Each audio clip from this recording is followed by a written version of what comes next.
Hello everyone! My name is Botanist Cool. Today we're playing the Ace Attorney Investigations Collections with the Ace Attorney expert herself, Katie. And Sleepy Sama. Thank you very much for the raid, Sleepy. I hope you're doing well. Hopefully you enjoyed all the information from the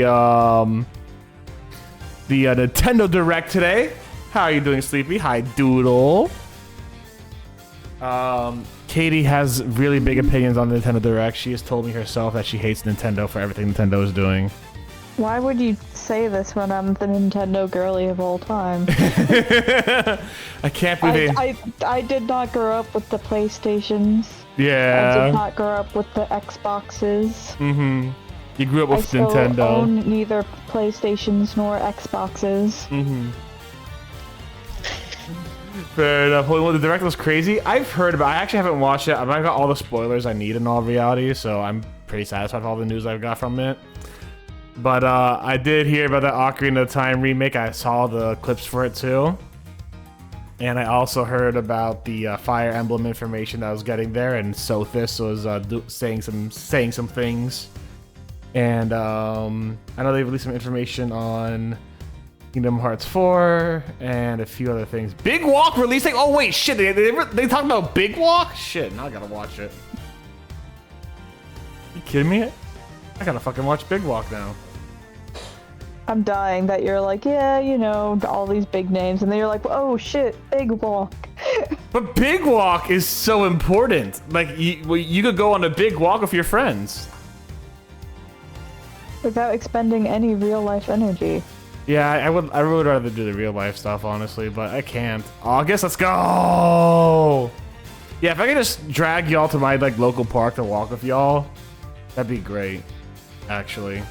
Get you on a nice, casual 5-mile walk.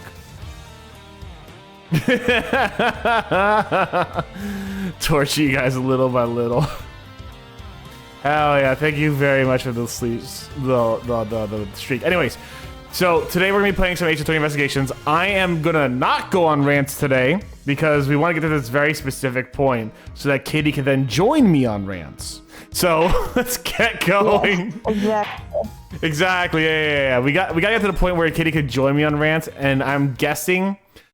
All right, I will just say this, and this is not gonna be a rant. This is gonna be a quick 2-minute guess of what I think is gonna happen. Ready? What I think is gonna happen is that we're gonna push Celsius to his limit. We're gonna find Kay innocent, and I think Eustace is gonna betray his father Celsius in some way, shape, and or form, and actually work against him. And Gavel is also gonna be thrown under the rug. I think Gavel and Celsius are gone after this day. I think they're gone. I think they're no longer an issue. And I think that Eustace is going to take up the main antagonist for the next part of the entirety of the thing. That is my official guess. I'm sticking to it. I think it's going to be right. All right, let's go. So where's the contradiction here again? Yeah, we know where those wounds are from. From a 3-pronged gun candelabra. of course. They're from when she was stabbed in the chest by a 3-armed cavalier. See, she even said it was armed, like a gun.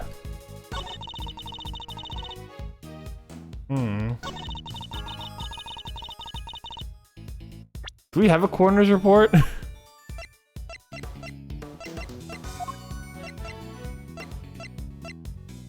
You have Miss Hart's statement. Oh boy, I wonder what statement we have to press. Right! I have to get the coroner's report. Cause of death is set. In the set of the 3 puncture wounds on the left side of the chest inflicted by the candle holder. But we don't have it. We don't have it! What the fuck? Lady. Do we have it and we just skipped over it?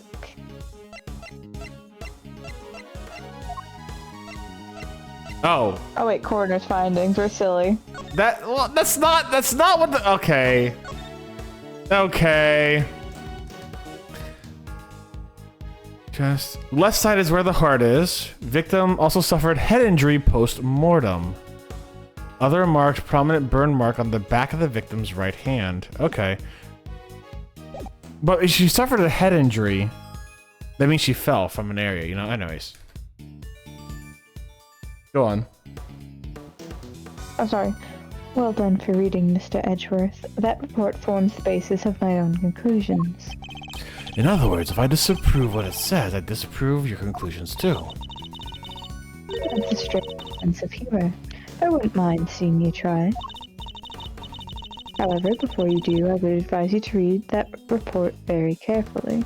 Okay, thank you. After all, I am not interested in your opinions, only in solidly grounded deductions. Very well, then you shall have my deductions. Mr. Edgeworth? Kay, please be quiet. Your amnesia is really messing with us right now. Don't worry, Kay, everything will be okay.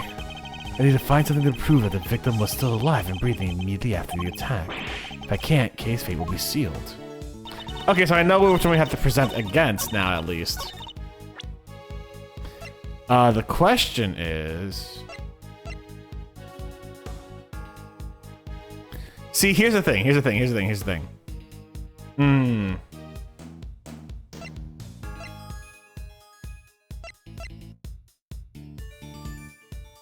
The magenta flower was found on Kay's body, and that flower was found after the body had gone upstairs.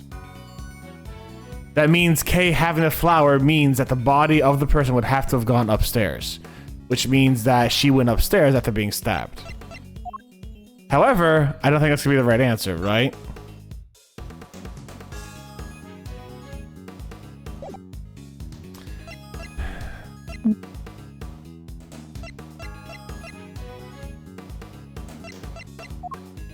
What do you have to do with this shit? What are you doing here, you little bastard?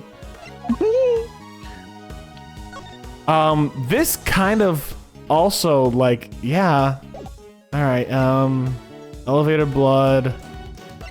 I mean, the fact that there was blood on multiple areas, including the actual, ladder, and then the elevator is fucked up. Like, that means that there's multiple areas where it is. Excuse me. There's also, you're good. There's also the fact that the clothes box had bodies inside too. So we have blood on multiple different areas. That'd be impossible unless the person was walking around, right?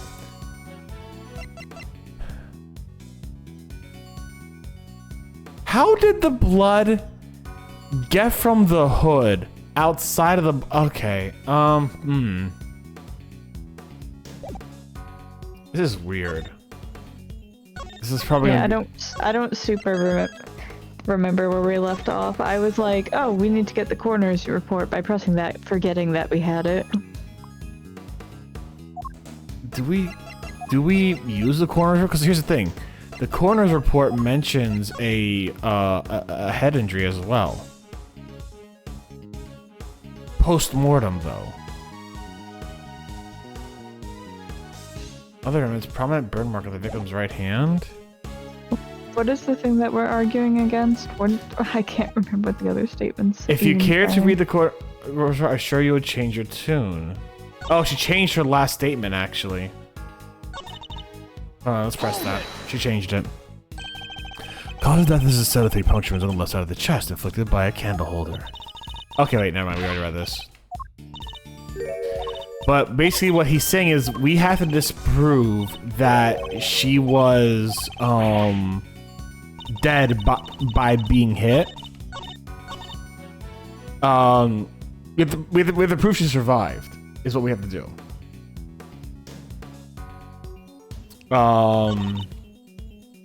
That is what our goal is right now.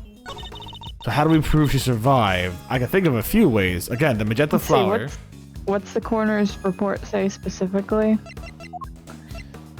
Preliminary findings placed time of death sometime late last night. Cause of death is the set of 3 puncture wounds on the left side of the chest inflicted by a candle holder. Victim also suffered a head injury post-mortem.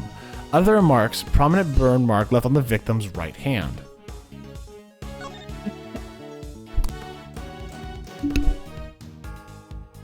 And that hand does actually the blood on her Well, here's the thing. What if her head injury is not the post-mortem injury? What if the head injury is the first injury? Because here's the thing. She could have injury on her head. That's where the first blood came from on her left hand. Then she'll stab later on. What if her actual death injury was the head injury and the candelabra was a fake out? Right?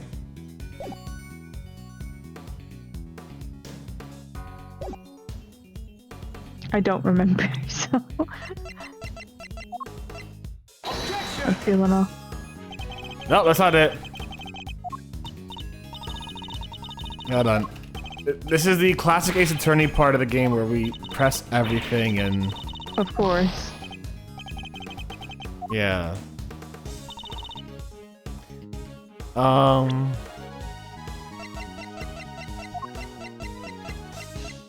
Fuck, so where do we present it? Let's try presenting the coroner's report here, actually. Nope.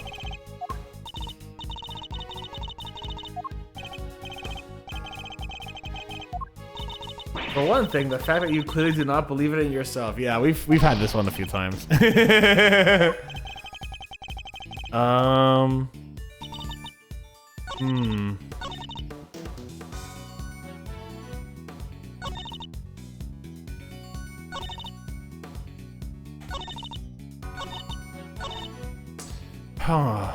So what do we present?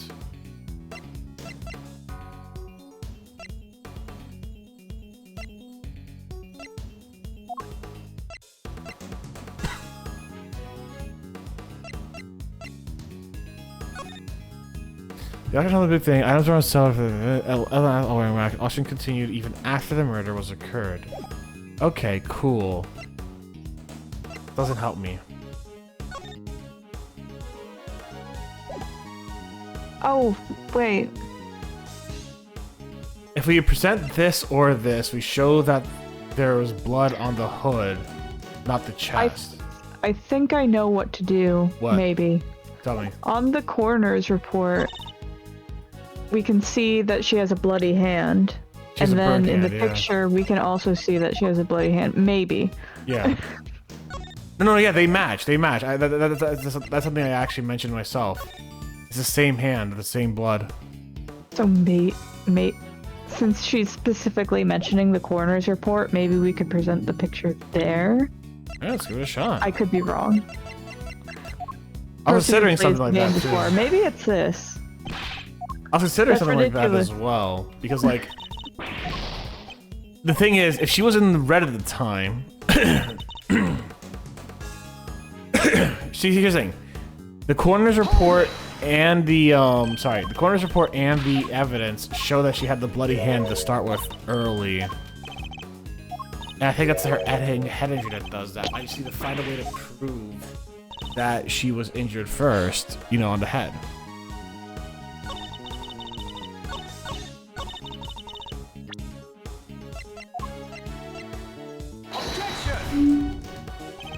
That should have done. If she was wearing that, she should have the stab wounds to actually...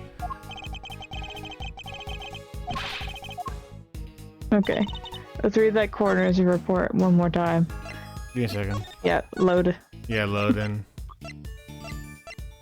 When did I get so many?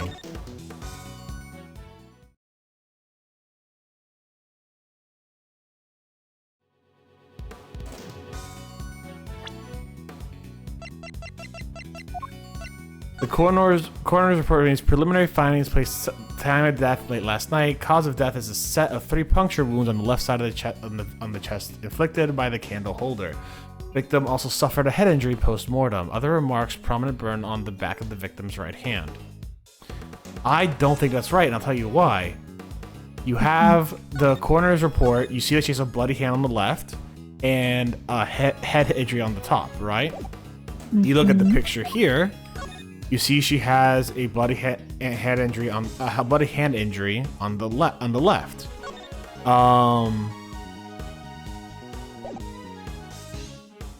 However, the raincoat the fingerprints and blood were found on the hood, not the chest. Which means if she was wearing this, she could not have been stabbed while wearing this, which means the head injury came first. There is also blood on the elevator and the actual clothes box, so like it's interesting.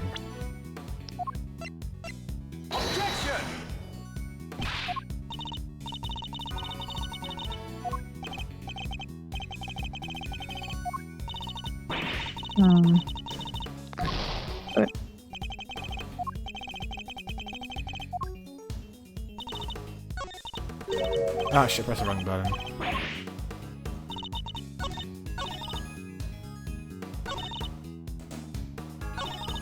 Maybe I have to present the candle. Maybe I have to present the coat here.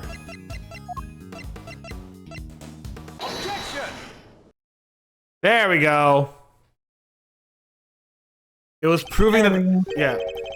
Chairman Winner, you know what this is, of course. The red raincoat, that's right, isn't it, Faraday? Yes, sir, the one Ms. Ringer was wearing. I warn you, Mr. Edgeworth, you will not be thanked for retreading old ground here. Well, I'm afraid I might have to regardless. Now then, if you'll answer me this, Judge Gavel. You notice the victim's bloodstains were found on the coat. Do you remember where exactly they were found? Of course, they were found on the hood, and... no. What's the matter, Verity? The hood and... Was the blood found anywhere else on the raincoat? No, it was not. Doesn't that strike you as odd? The victim died of stab wounds to the chest. Wouldn't that lead one to expect to find bloodstains in that area? And yet, there's only blood on the hood. That's a glaring contradiction if I've ever seen one. The head wound that the victim suffered wasn't just some incidental injury. It was inflicted before the stab wounds to her chest. Perhaps you are correct. Perhaps the victim did sustain the head injury first. As you said, if she had been stabbed first, there should be blood in the chest area of the raincoat. Therefore, Ms. Ringer cannot have been stabbed before the head injury had been inflicted on her. Exactly, there we go. But if we concede this point, that the head injury came before the chest wound, what difference would it make? How does it change our understanding of the case? I'd say it changes the things a great deal. In fact, it raises an even more fundamental contradiction. That is quite the bold claim, Mr. Edgeworth. I have to admit, you have me intrigued. Perhaps you could show us this fundamental contradiction with some evidence. Which piece of evidence best demonstrates the contradiction in the order the entries received? Fuck! All of them!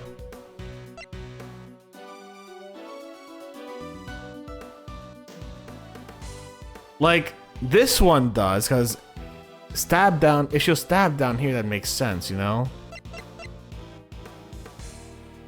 Which is evidence best demonstrates the contradiction, the order of this one. Take that! This piece of evidence perfectly highlights the no, it doesn't. Yeah, I'm just gonna, here we go. It appears to have happened after the victim was stabbed, in which case one of our pieces of evidence is beginning to look very suspect indeed.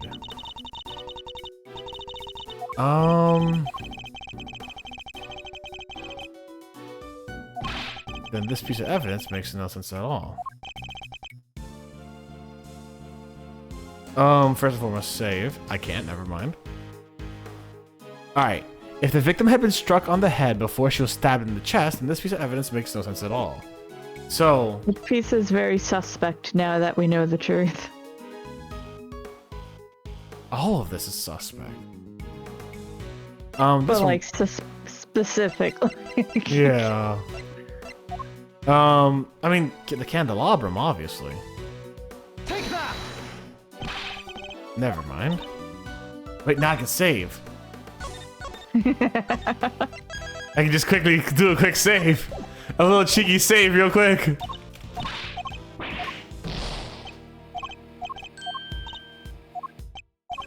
Hold on. I mean, the coroner's report, I guess, and the picture of her, and the fucking ringleader's appearance and all this shit.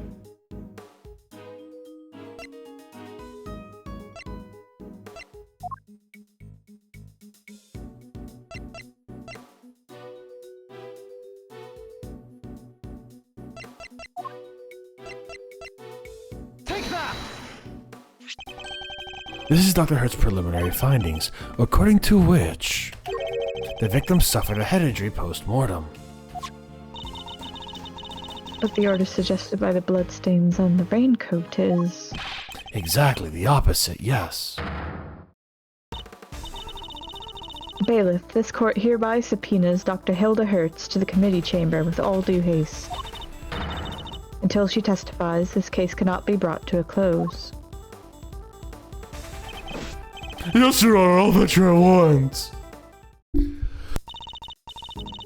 Unfortunately, Dr. Hertz is a very busy woman. I doubt she will be able to come immediately. I cannot wait for her to be immediately here. In the meantime, there's another important angle I would like to explore. Frankly, something has been bothering me about the person at the heart of this case. The so-called ringleader. Who exactly are they? That's your problem. Yeah, good point. We never looked into that, huh? Despite having been mentioned repeatedly in this hearing, we still don't know even the most basic facts that might help us uncover their identity. Talk to Interpol. Oh, Mr. Edgeworth, do you have any thoughts on the matter? We've seen nothing that might serve as clear evidence of the auctioneer's identity as of yet, but there is someone involved with the case that I can name. I suspect that at the very least they might be able to point us in the right direction. And that's... Chairman Winner, I demand you testify as to what you know. What? Are you crazy? Why would you accuse my dad? You would cast doubt on the integrity of the chairman of the committee? Like, yeah, totally.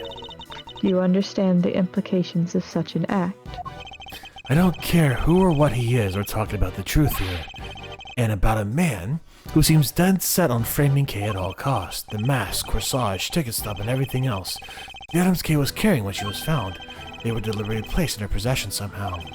By Chairman Winner himself. A shocking accusation, and one I find hard to believe. But for the sake of completeness, I must ask, why would he do such a thing? To cast suspicion on Kay, of course, why else? I even managed to get him to say something to that effect. Chairman Winner, your rebuttal, please. No. No! Same hat, baby, same hat. I appreciate the immediate and the duetted no we had going there. It was great shit. I think the good chairman might be in shock. So what if I did? Wow! You're just gonna say it like that? Did you hear me, my dear boy? I said, so what if I did? You said you got me to admit as much, but where's your proof, With no witnesses to speak of, your word alone is hardly enough to make an accusation that'll stick. Or do you mean to tell us that you have something more to base your outburst on? He still has the arrogance he showed back at the detention center, and yet... Mr. Edgeworth, I'm going to have to ask that you explain yourself. If that's all right, Mr. Chairman. Not at all. I'll be very interested to hear this for myself. I'm intrigued to learn what Miles might have gotten the idea that I'm some sort of criminal, because you'll never find a more fine and upstanding citizen than myself. Look at my evil smile. This rings good, boy. Totally innocent smile. He has a lot of nerve acting all innocent like that. I can't give him an innocent voice. That's the wild thing. It's like I don't know if he's acting innocent. I know, right? Like, I wouldn't call this an innocent act.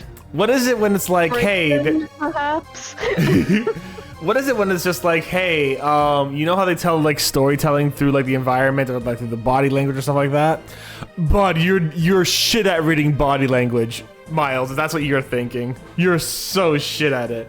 Or maybe it's like one of those Clark Kent always things. has been. But it's like one of those Clark Kent things where he puts on the glasses and everyone doesn't know he's like, you know, but it's like Clark Kent puts on glasses, no one knows he's Superman.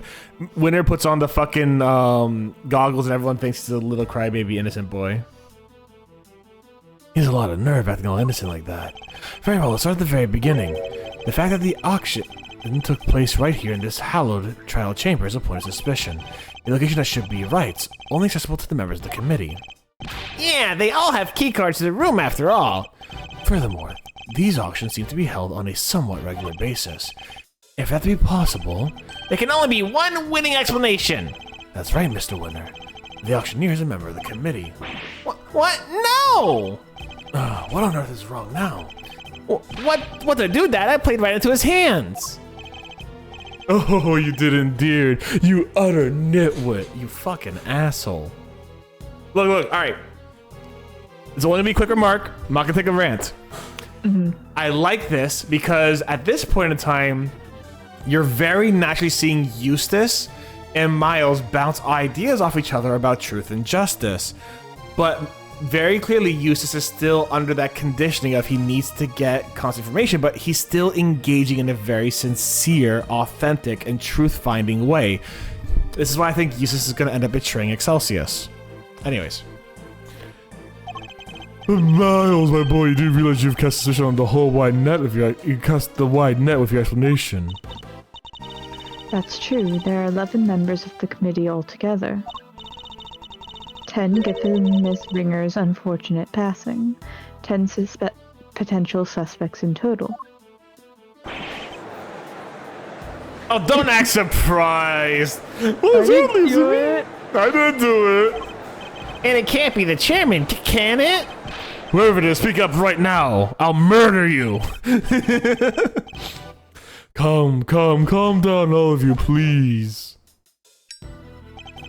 Well, Miles, all the proof you've got against me. At the moment, yeah. You're quiet all of a sudden. But it's too late to back out now. You accuse a former chief prosecutor and current committee chairman of a crime. I would tell you to prepare for the worst. But there's no preparing for what you're about to face. Oh shit, okay. You've been forcing us to argue over every little detail for a while now. Yes, that man taught me to do so. Man, okay. Not a rant, a quick little aside. Do you think Excelsius could handle the bullshit Phoenix Wright will throw at him?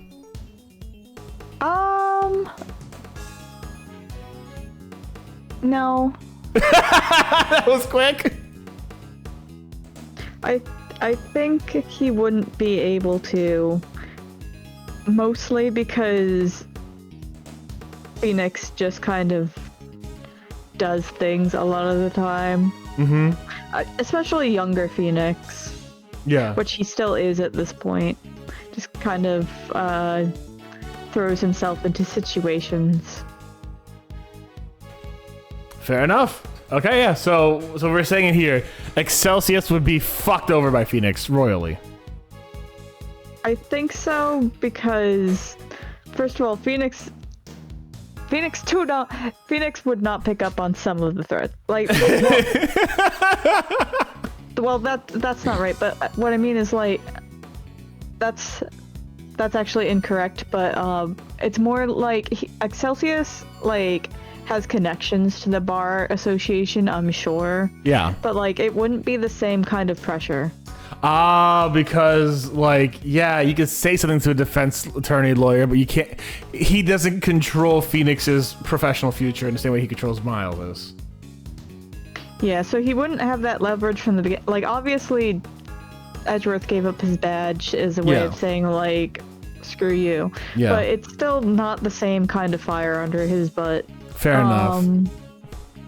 Like, because Excelsius, like, he'd have to deal with the bar association probably in anything he did with Phoenix.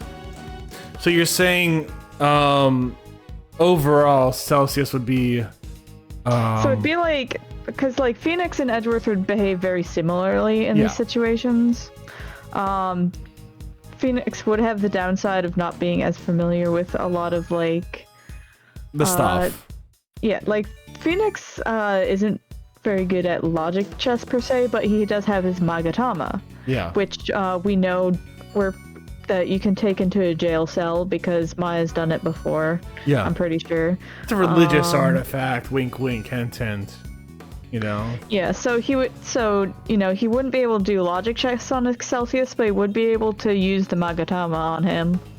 So like a lot of their like actions would be like the same. Okay. So but different Excelsius method. has a little bit less hold on Phoenix as well, which kind of makes up for Phoenix not being quite as snappy as Miles. I will say that Miles has been called a natural genius, and in many ways I do believe that that's an accurate characterization. A what genius? Like, pardon?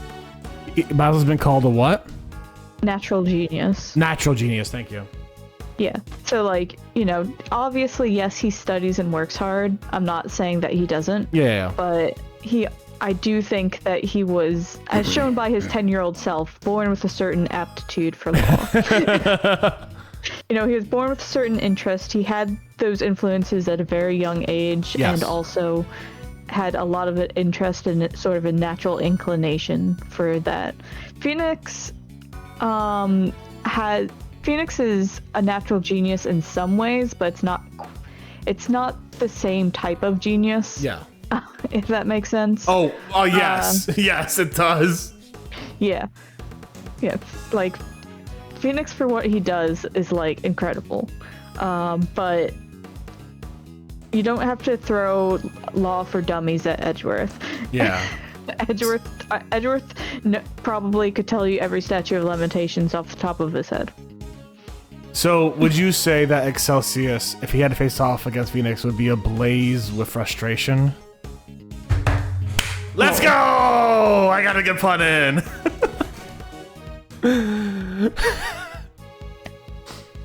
For those who don't know, his name in the fan translation is Blaze, which Blaze the best. Blaze the best, which I thought was blase for a while then. Anyways. Yeah, you just misread it when we typed it to you. Yeah. Where the murder happened, the order of the You're victims. like, what is the pun? And I was just like, you've literally seen him burn stuff on screen. I don't. Some other things I hardly even remember, but you needn't have bothered, my boy, because it's all irrelevant in the end. Think about it. The suspect herself has already said she did it. That's all that matters in the end of the day, and her sentence will be lighter for it, so rejoice. And there you have it. Feel free to pick holes in it as you see fit. How can I when that was barely a testimony to begin with? That man, he's a very powerful person, isn't he? It's okay, Mr. Edgeworth. Please, just let it go. I did it. I'm the murderer. Quiet, Kate! Quiet! I remember doing that. What's the guy's name from the fucking College Humor? Zach, whatever his name is. Yeah, it's like, yeah, I did it. Yeah, I fucking killed the guy. Like, oh, shut up! This is just your average Benoit Blanc. This is just what was a third movie. I gotta make you watch the Knives Out movies at some point. Yeah. With Benoit Blanc. You saw a flash, something half-remembered, Kay. Nothing more. If you must believe in something, believe in the me that believes in you. Exactly. Okay, yeah, basically. Yeah, that's basically what he said. Believe in the me that believes in you, Kay. Believe in the me when I say that you should believe in your own innocence. Wow, that's so unnecessarily long, actually, bud. That's so unnecessarily long, but actually, I'd like to believe in the me that believes in you so much better.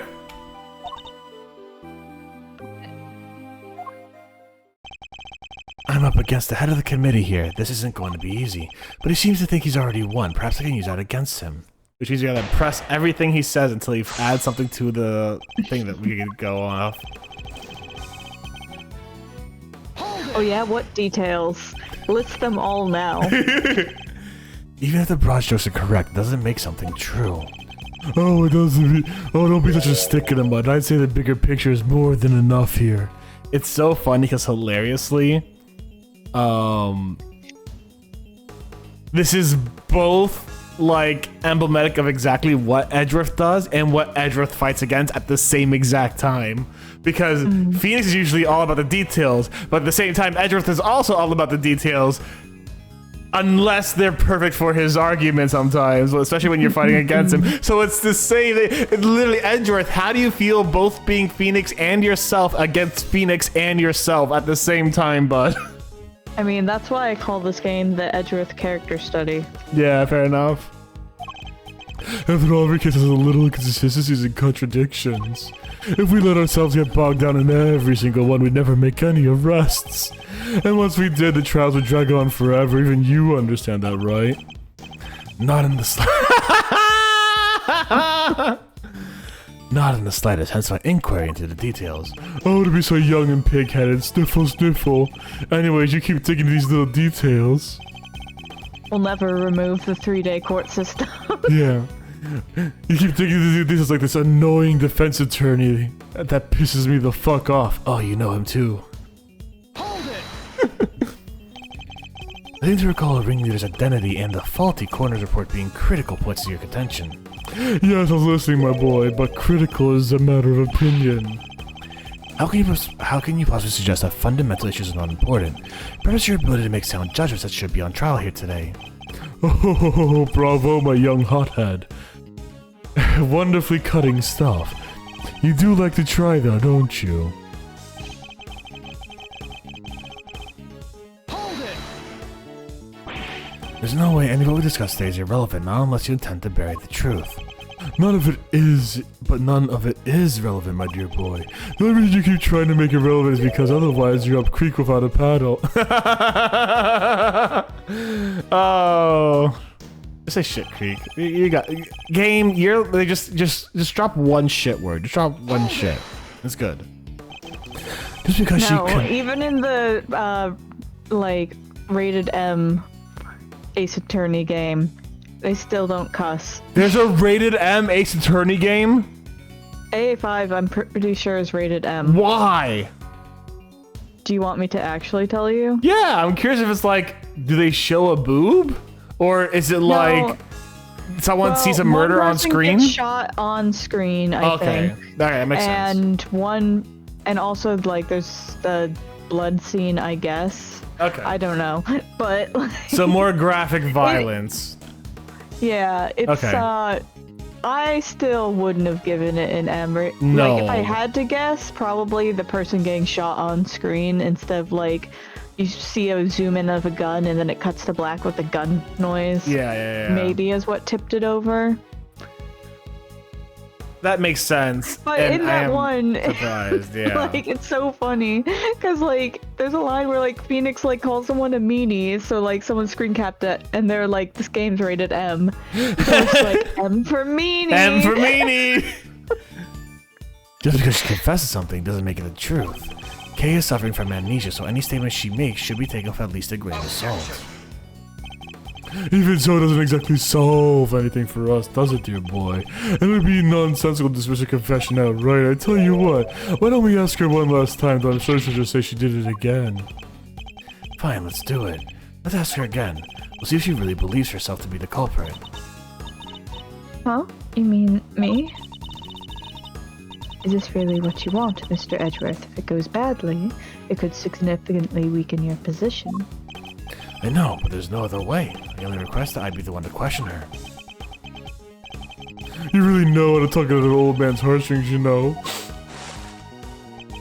But fine, ask her away on one condition. If this turns out to be a waste of time, that's it.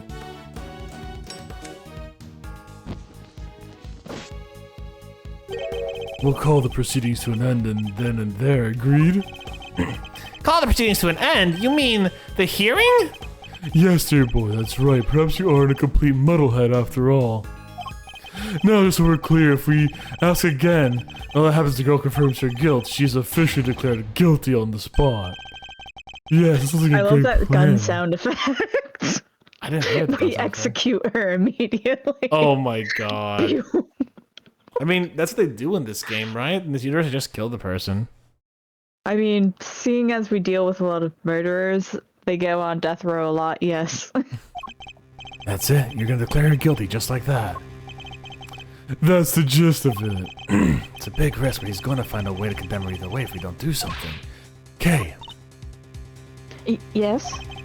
I know it's a lot to ask, but I need you to think. Do you remember anything else about what happened on the day of the murder?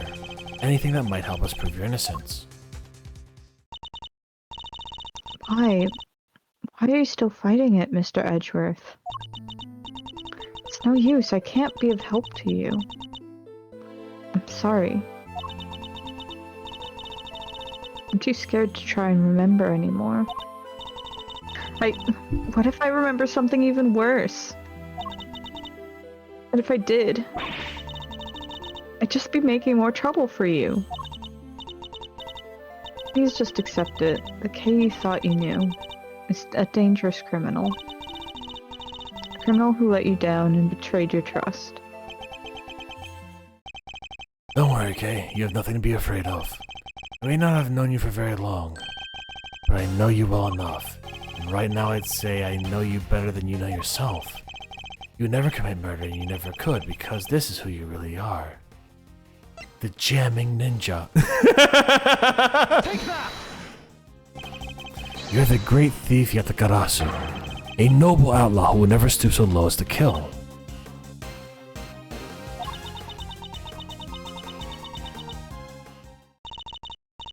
I can't do it. I'm sorry. Yeah, we tried. Because all I can see is the one memory that's returned. I have to face it. Hold it! No. The only evidence of your guilt is the confession they forced out of you. As I said earlier, you have to believe that you're better than that. Or are you saying you don't believe a word of what I've been telling you? No, it's not that. You're trying so hard to help me. And you're risking so much for me. It's too much. You have to stop. I'm begging you. Ah, so that's what's going on. I thought it was strange, but now I see. The reason you're allowing yourself to be railroaded into accepting your fate is because of me, isn't it? Which is exactly what the K I know would have done. You're a good person, Mr. Edgeworth. Sorry to burst your bubble, but I'm not, and I don't plan on becoming one anytime soon. Because despite all your wishes to the contrary, I'm still trying to help you. So you see, I've really been servicing my own ego, regardless of what I put you through. Wow, dick! Now let's try this again. See the good in yourself, Kay. Remember the noble thief you truly are. That memory of you committing the murder, you need to question it with all you have. That's all I ask. So please, do it for me. Hey.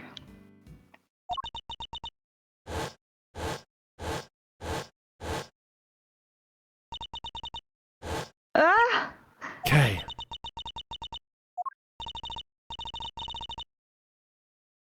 What's wrong? Do you remember something? Ho ho, it'd be like a cliche movie plot if she did. It'd be really weird if we were in some kind of story that would let that happen. A cow. What?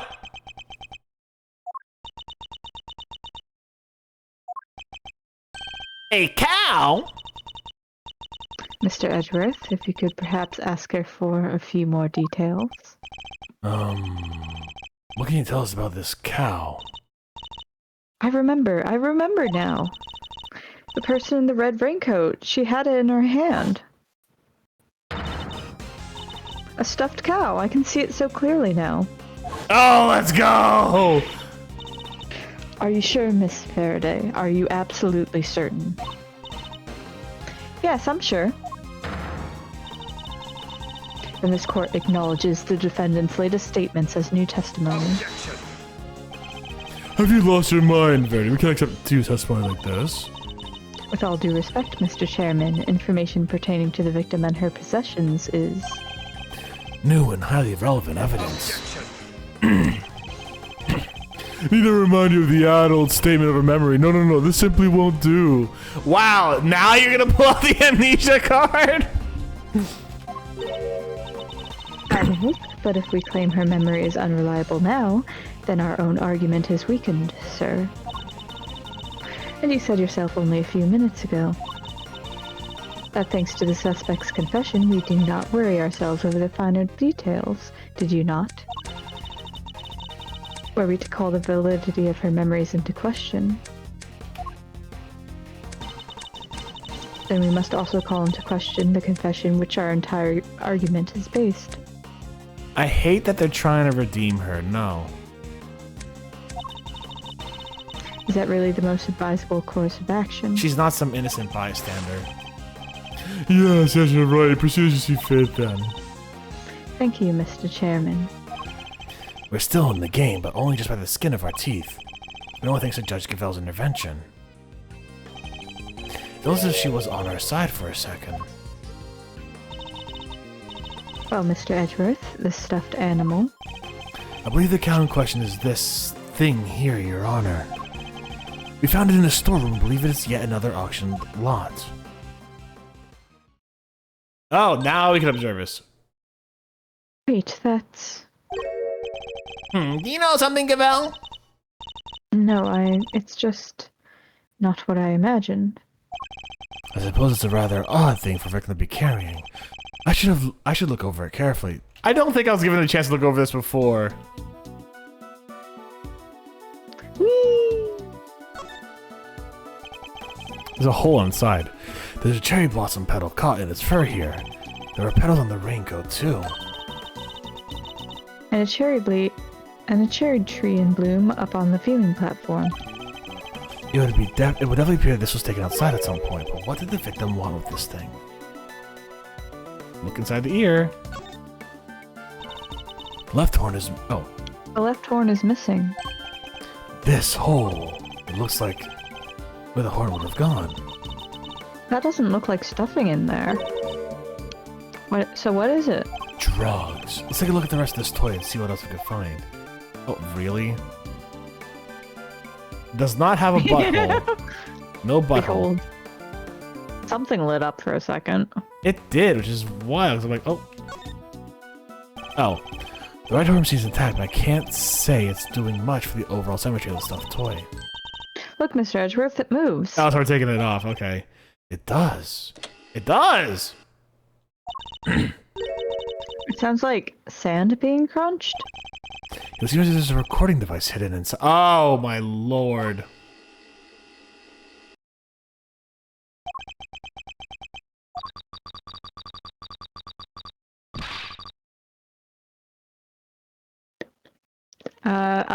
I'll do it. Sure. I knew it was you from the moment I laid eyes on you. You can't hide that burn from me.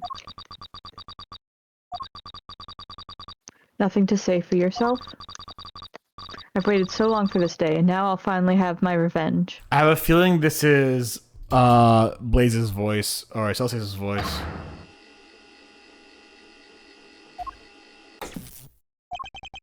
Could this be the moment of the murder? And someone made a recording of it.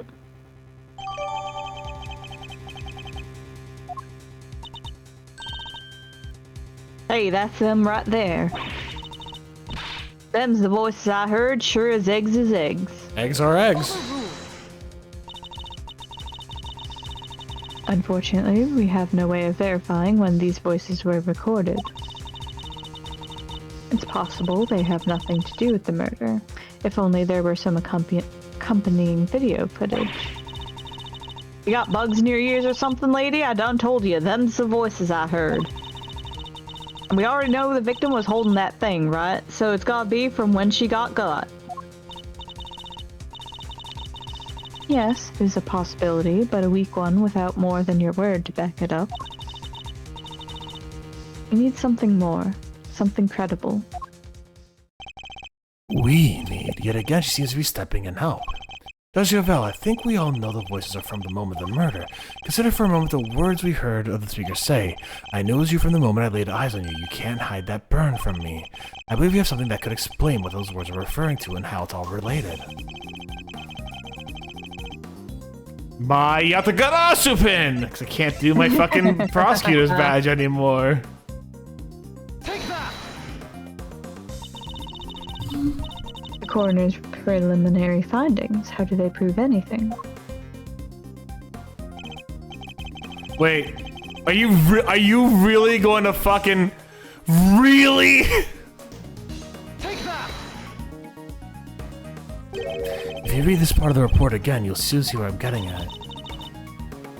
You didn't hover over the right bit of text. Fuck off! I pressed the other. Okay, do I have to press the word burn? I think so. That's such bullshit. I was like, why are you going all the way over there, homie? I was going for the words other report or other notes or whatever, you know what I'm saying? Other remarks is what I was going for, right? Take Burn. that!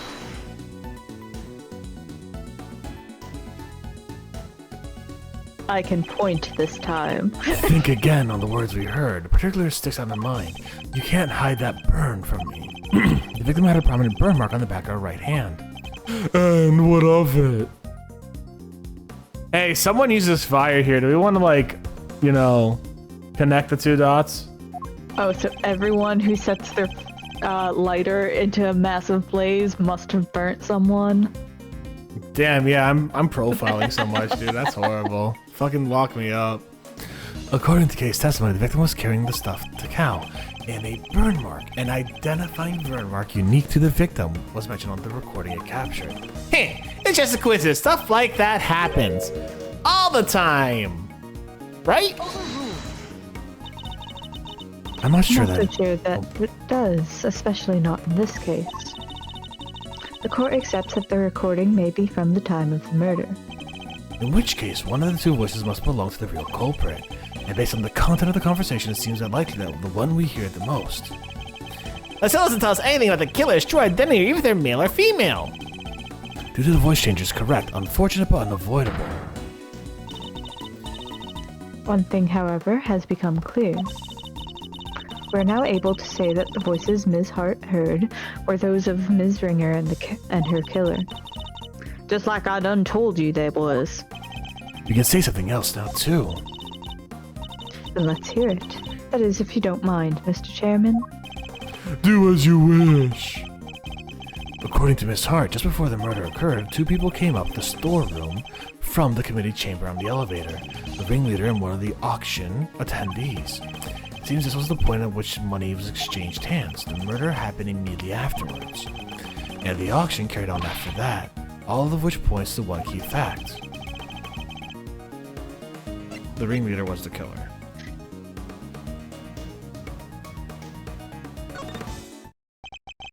Since the ringleader was the auction's sole auctioneer, then it follows that they cannot be from the victim.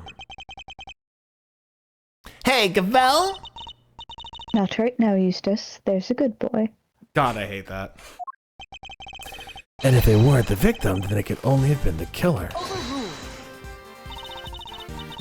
A compelling argument, but hardly conclusive. Okay, sure. I'm fully aware of that, Your Honor. I'm merely warming up for the main event. He's having a hard time. He's really jorking it right there, huh? Oh my god. There were certain traces left on the scene that seemed to suggest that the ringleader was the killer. Then please hurry up and show us.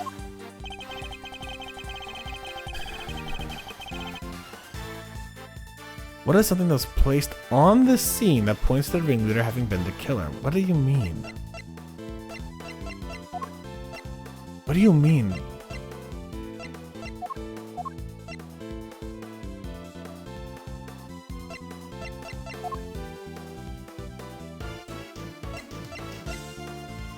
Legitimately, I'm actually fucking confused. What does that fucking mean? Good question. Problem is I jumped way too far ahead on things.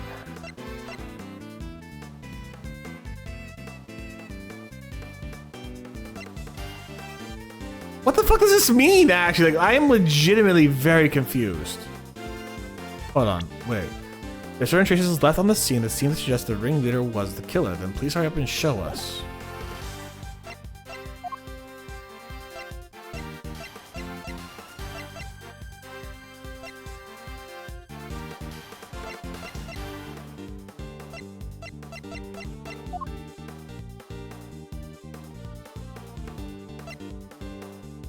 Do you have any idea? Because I legitimately do not know.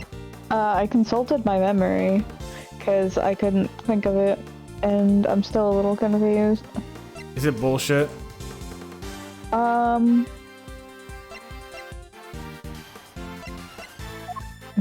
Maybe? I can't... Do you want me to just say it, or...? I'll tell you this. I think it's either the clothes box to hide the body or the candelabrum. Is it either of those? Do you want me to tell you yeah, if just it's tell either... me. Just tell me. No. Okay. Is it the fucking letter? No. What is it? It is the committee chamber blood. Really? Okay, I guess. Take that! The killer deliberately left a large pool of blood at the foot of the goddess of justice statue. It was due to the blood that we originally thought the murder happened in this chamber, but it was simply a ruse disguised to cover up the blood that dripped down from the storeroom. In order to conceal the existence of the underground auction, correct? Correct. If the culprit had nothing to do with the auction, they would have no reason to cover up that blood, which further supports the theory that the ringleader and the killer are one and the same. And as to the identity of the ringleader, do you have anyone you'd like to name? The auction is always held in this committee chamber, with the storeroom located just overhead. At the very least, we know the murderous ringleader had been some connection to the committee. Yes, yes. And you suspect me, correct? As the only member of the committee named besides Gavel, yes. You're a fine prosecutor, that much I'll give you. But I think I've mentioned already, you're also hopelessly naive. You're breaking up a bit on my end. Let me just reset it for you then, real quick. Thank you. And Katie's alive again. There we go, guys. Huzzah! Huzzah! Alright. You've got nothing, dear boy, have you? No evidence whatsoever, unless you've got something to share after all. Gurk. Do I have any evidence to show that Chairman Winter is the murderer? Don't. Let's save that though, because like if I...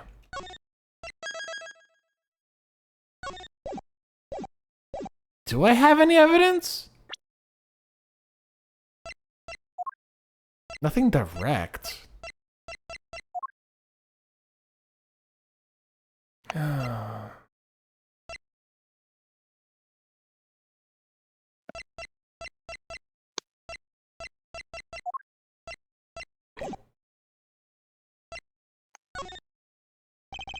It was Chairman Winter himself who brought up the fact that I suspected him. And he seemed confident right from the get-go that he's untouchable. Which means he knows I have nothing. Oh, ho, ho, well, Miles, my boy, time to pay the piper. I've always wanted to say that. Verity, he's all yours. Yep. Wait, dang it, I just remembered something. God, the one time I'm really happy you did. Huh? Did you have amnesia too? Nah, it just done came to me. Flash of inspiration, you know how it is. Very well, say your piece. I thought it was P-E-A-C-E as like the statement, like say your piece, like be at peace with what you say kind of deal, you know what I'm saying? Huh. P-E-A-C-E means like peace of mind. Yeah. Or sorry, no, like that would be like P-E-A-C-E is like inner peace. Okay. Oh shit! Hey Chip! Sorry, I didn't even realize you messaged us. Yeah, he just burned all the evidence exactly. Yeah, but no, like I've been doing that for a while. Yeah, he's been doing that for a while now. Like, has nobody questioning what exactly he's burning? You know? Yeah, but no, I thought the phrasing was "say your piece," as in say your piece, say what you have to say, so you have peace of mind. Is I thought was the entire saying. I don't think so. That's what I always thought it was. Yeah. But I guess say your piece is in your piece of the conversation makes sense too. He walked. Thank you very much, Chip. Objection. What are you doing, Verity? Mr. Edgeworth has made it clear he won't give up until every last lick of hope has been extinguished. So extinguish it we must, lest he try to drag us through this excruciating process again in the future. Right, there's trials. Yeah, what she said. I don't quite get it, but it sounded pretty cool. Don't worry, Dad. I'll help Gavel bring this to a winning finish. We'll show them how wrong they are. Fine, let's hear what the witness has to say. You heard the chairman, Miss Hart, if you would be so kind. Well, alright then, here goes nothing. It's gonna be like a one-statement bullshit thing that we're gonna have to drag more shit out of. The facts, Miss Hart, nothing but the facts, please. Don't you worry your pretty little head on that front. I'm a journalist. Truth's my middle name. I highly doubt that. Call me officially worried. So the ringleader is a killer, right? Which makes the victim one of them auction goers. Thing is, that don't add up. I counted 11 people coming down that hatch, see? And the murder happened, and then the auction started back up again. Now, it had me look back downstairs right after that. Fair enough. No. And wouldn't you know it, there were 11 duckies all lined up in a row again. How? And you're sure of this, Ms. Hart? Sure as can be, your gavel ship saw him with my own two peepers. Damn, alright. So 11 before the murder and 11 again right after means... Wait, that's a thingy! A contradiction, Eustace. Do try to keep up. Miss Hart, did nothing really change at all? I done told you already, they carried right on again like nothing ever happened. Oh, except for, it wasn't nothing much, but... No, tell us. What is it? That little mallet doodad. Can't have yourself an auction without one. Kinda like the one Missy's over there's got, but different. The auctioneer's hammer. That's the bunny. I done heard that thing banging and clanging right the way through, then nothing, just like that. So the noise of the hammer stopped midway through. Could it have something to do with the murder?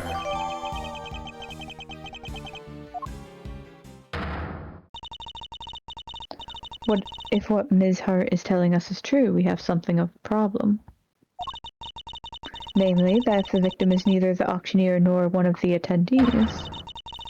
Your entire theory cannot stand, Mr. Edgeworth. Chuck one up for justice. Eat that, Edgeworth. See, Mr. Edgeworth, there really was nothing we could do. Except for the fact that there's still more we could do. No, there must be something more we're overlooking. Something that we still don't have an explanation for. I just need to think. If I can't, Kay is. Alright, kids, we finally have all of our answers now, something I expect you to make good on. One moment, sir. I worry that it might still be a little early to pass judgment. After all, we have one more matter yet to resolve. But until we do, we cannot claim complete and total victory over Mr. Edgeworth. Is that not so, Mr. Edgeworth? Frankly, I expected you to have raised your voice by now. Loud hold it, perhaps? Oh, yes, of course.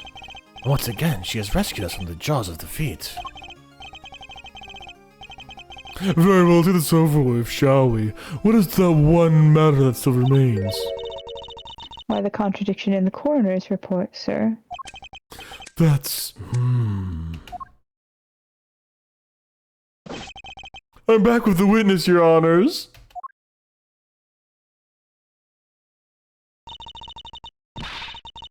Well, what's all this about? Why did you call us back down here?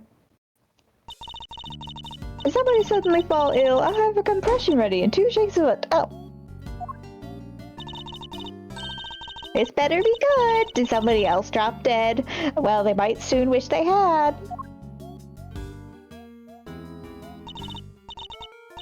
Dr. Hertz, Ms. Needler, thank you for coming on such short notice. Let me assure you this won't take long. Quit trying to butter me up and cut to the chase, will ya?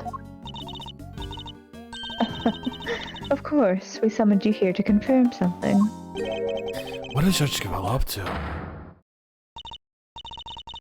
Dr. Hertz, this court asks that you provide the unabridged truth regarding the following. Do you stand by your preliminary findings? Can you vouch for their complete and total accuracy? Grandma doesn't make mistakes, ever! That's strange. Huh? What do you mean? In the course of this trial, an error was indeed found in her report. And so I ask again for the truth, Dr. Hertz. Did you alter, tamper with, or in any way falsify your findings? That's awful. How can you even say that? What are you asking me for? Why the heck would I want to do that? To help the true culprit, of course. As if I'd know anything about all that. I just know I didn't do anything of the sort. Then that seems doubly strange. What other explanation could there be for the discrepancy in your report? Mr. Edgeworth, I wonder if you might have any thoughts on the matter. It's not like you to be coy, I must say. Why does she keep taking charge and helping me? I still don't know what she's trying to do, but I'll happily take what I can get. If everything was recorded accurately and then handed off to Mr. Winner according to protocol, then the report shouldn't contain any mistakes. Wait, for the record, I didn't do anything to that report. I guess we'll see, won't we? Dr. Hertz, perhaps we could begin with your side of the story. Why do we need to? This is pointless. What if Needler changed it? I'll be the judge of what's pointless, thank you very much. No, actually, I'll be the judge. I didn't give out. We have patients waiting back at the hospital. But Grandma, ouch! We really don't have time for this. Won't you please help us? I can't stress how important this is. Grandma says she'll testify. But could you please make it quick? If we're not back soon, people will suffer. And yet you have no qualms about taking your time and buying cotton candy the last time we saw you. We'll let you go as soon as we can, I promise. Assuming that you tell us the truth, that is. I love how we have two faces on this one. Yeah. I'm starting to suspect Needler now, actually. There's no way there's a mistake in Grandma's report. Not ever. I've been dealing with the dead longer than you've been alive, Sonny Jim. Damn, alright. Didn't know my name was Jim. Me writing something's wrong's about as likely as ouch. What the heck do you think I'd stand to gain by doctoring a file? Don't make a lick of sense. And that's all she has to say. Nothing funky here. See, it's just as I thought. There's no chance the good doctor doctored her findings. And you swear by the holy goddess that this testimony is true. Of course, Grandma's never told a lie in her. Your opinions are not necessary, Nurse Needler. Your grandmother's the subject of this inquiry, not you. Not necessary? That's not fair. I'm the only ally poor Grandma has. Go ahead and shout objection left and right, but you best be prepared then, Mr. Ex-Prosecutor. Oh, I'm more than prepared. I'm ready to expose the truth behind the error in the report. We gotta actually make her talk about the report because we got the presser. Hold it! And you've never made a single mistake in all that time. Doctor's all about experience. The longer you've been at it, the better you get. If only the same were true of prosecuting, Chairman Winner would be the best in the business. But I think we can all agree that that's not the case. Oh, you really are a devil, Miles. But you're also quite wrong. I've never once made a mistake either. After all, I have people do that for me. Okay, that's pretty funny. I'm too busy for foul ops, and luckily for me, I don't have to make them. Isn't having people just grand? Oh, you go trying to make doctor and lawyer and sound the same. They ain't nothing alike. Nothing alike, I tell you. Oh wait, hold on. Hold it! What was the ouch for? The victim. She got hit in the head by the cane mid-sentence. No, let me rephrase that. Why was she hitting the cane mid-sentence? Well, she didn't finish the sentence. Mm-hmm. The victim appears to have put this raincoat on after sustaining the head injury, and yet there was not a single drop of blood in her chest area of the raincoat.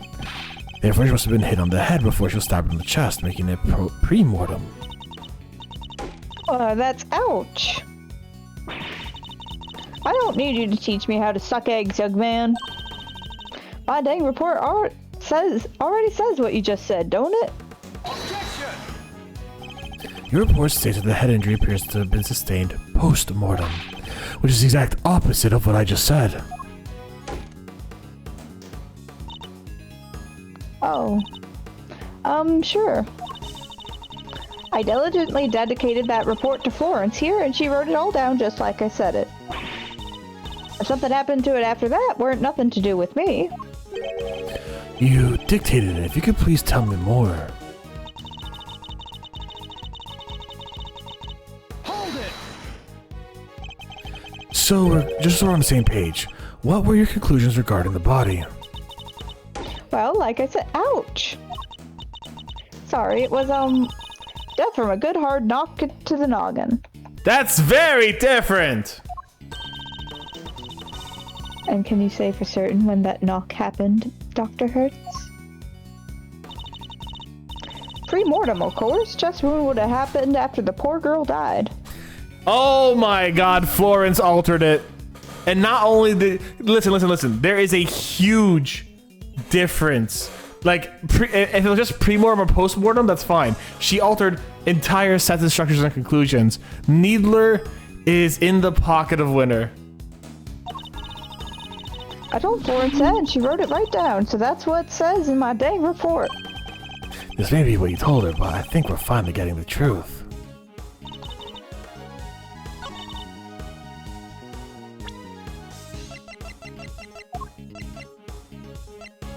Objection! Tisk. Dr. Hertz, I'd like you to take a look at the report for yourself. Oh, I'll read it to you. Ouch!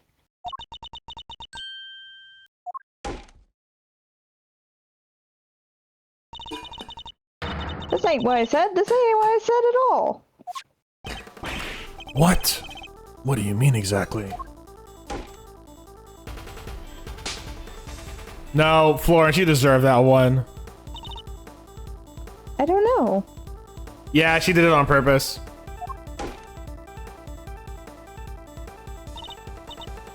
But I can't say that.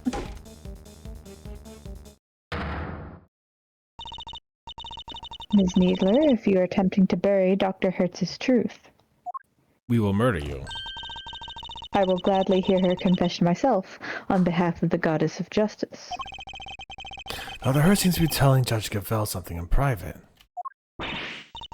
What? I see. That way you never hear Hertz ever talk. They don't have to make new entire sprites for this shit. Exactly. Very well, allow me to relay to everyone what you have just told me. Ain't no doubt about what I said. I dictated my findings to Florence, just like I told you I did. The fuddlehead young thing must have wrote it down wrong or something. Wow, that was a great impression. It was so monotone, it was ridiculous.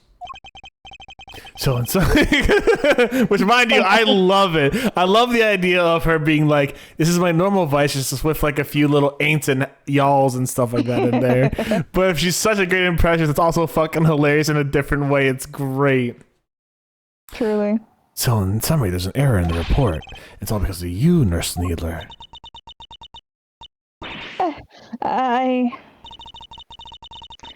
The true facts have now been shown that the head injury occurred prior to the chest wound. Question now, Ms. Needler, is why did you introduce such an error? Just a minute, Verity. You make it sound as if the poor girl did it deliberately. Or it seems to me she just made a simple little mistake. Pre, post, they're practically the same word, don't you think? Except the two mean completely different, opposite things. This was deliberate, no doubt about it. But why would she want to change it? Exactly, thanks, ouch! You won't get away that easy. Explain yourself, young lady. But Grandma, You submitted a falsified report, an act that led to Kay being accused of murder. You owe us an explanation. But I can't tell you. Not don't want to, but can't. It's really unpleasant, don't you think? Ganging up on this poor, considerate girl who's only looking after her grandmother. She has nothing to do with anything. She's simply made one tiny mistake, so why not leave it there? Objection! You'd like that, wouldn't you? Because the only person her testimony would hurt is you. What on earth do you mean, my dear boy? Seeing as you're now a de facto ex-prosecutor, you're going to need to explain yourself better than that. I'd be happy to. I even spelled it out for you. Nurse Needler's role in the crime was very important because Nurse Needler doctored the report in order to cover for her accomplice. Ouch! Oh, she's a co-conspirator, this innocent young thing. Do share your grounds against such a wild accusation, my dear boy. The murder could have been committed by one person working on their own. If I had at least two people, it would have been possible to... If the auctioneer was the murderer and the victim was one of the attendees, the fact that the witness testified there to being 11 attendees even after murder doesn't make sense. Hey, watch it. Y'all gotta call my good word into question now, too? That's not what I meant. In fact, it's quite the opposite. I'm taking you at your word, which means there must be a co-conspirator. I know it's hard, my boy, but sometimes you just have to accept that you were wrong. Objection! I wasn't wrong, I just hadn't considered the possibility that the killer had an accomplice. But as soon as we do, things start to fall in place. If the killer's accomplice returned to the auction room in place of the victim, there indeed would have been 11 attendees both before and after the murder. Whoa, so that's your thinking, is it? It's certainly an intriguing theory. But surely the imposter would have been spotted right away. I don't imagine that Nurse Needler looks strikingly different from the victim in build or stature. With the help of a match, she could have easily replaced Miss Ringer without anybody noticing. Well, Nurse Needler, is that what happened? Did you take the victim's place at the auction? I wouldn't do something like... Beat her in the head again, Grandma. Now tell us the ringleader. Who were they? I can't tell you. I just can't. It hurt Grandma, too. Ow! Hell yeah, Grandma. Hit her again. But Grandma... Don't you worry about me. I can take it. You just tell me everything, child. But... Grandma!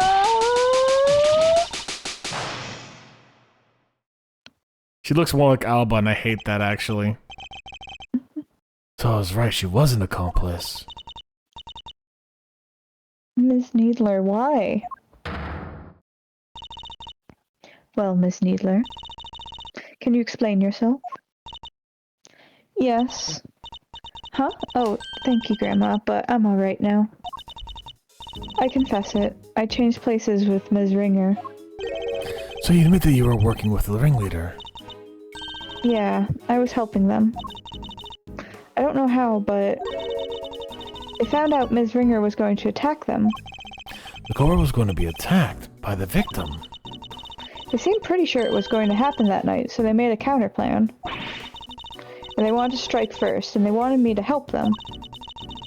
I was told to go to the storeroom before the auction began and wait there. Now hold on right there, Missy. I didn't see nothing. My eyes don't lie. If you'd have been there from the auction, I would have bumped right into you. I was there the whole way through, and you weren't there for a bit of it. I'm not lying. Well, it's easy for you to say, but you were lying about alternate reports only a few minutes ago. Objection! I think we're all well aware of the number of potential hiding places in that storeroom. Are we? Where exactly are you saying our friend nurse was hiding? Hmm? Yeah, let's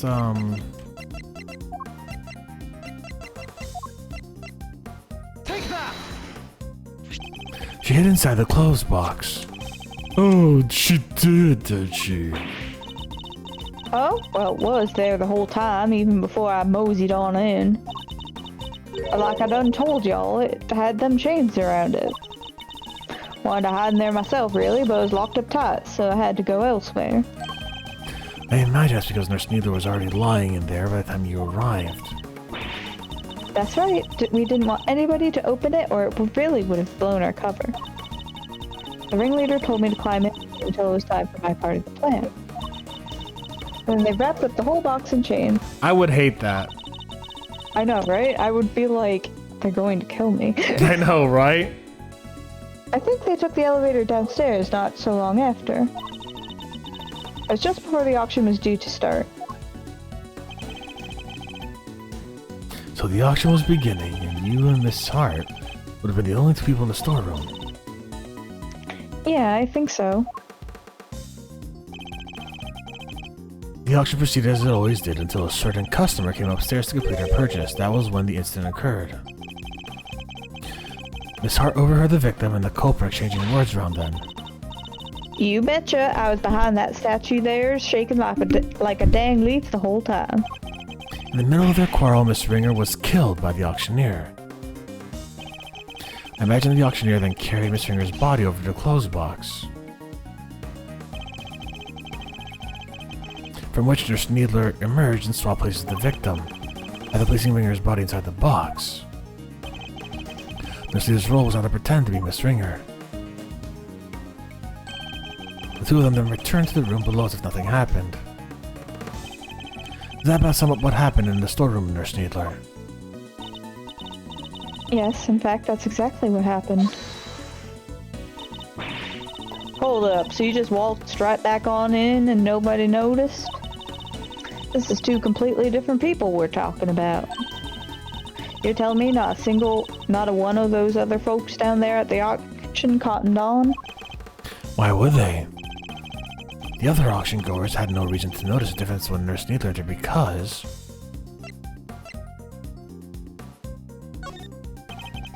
As we see, Miss Ringer and Nurse Needler are about the same build.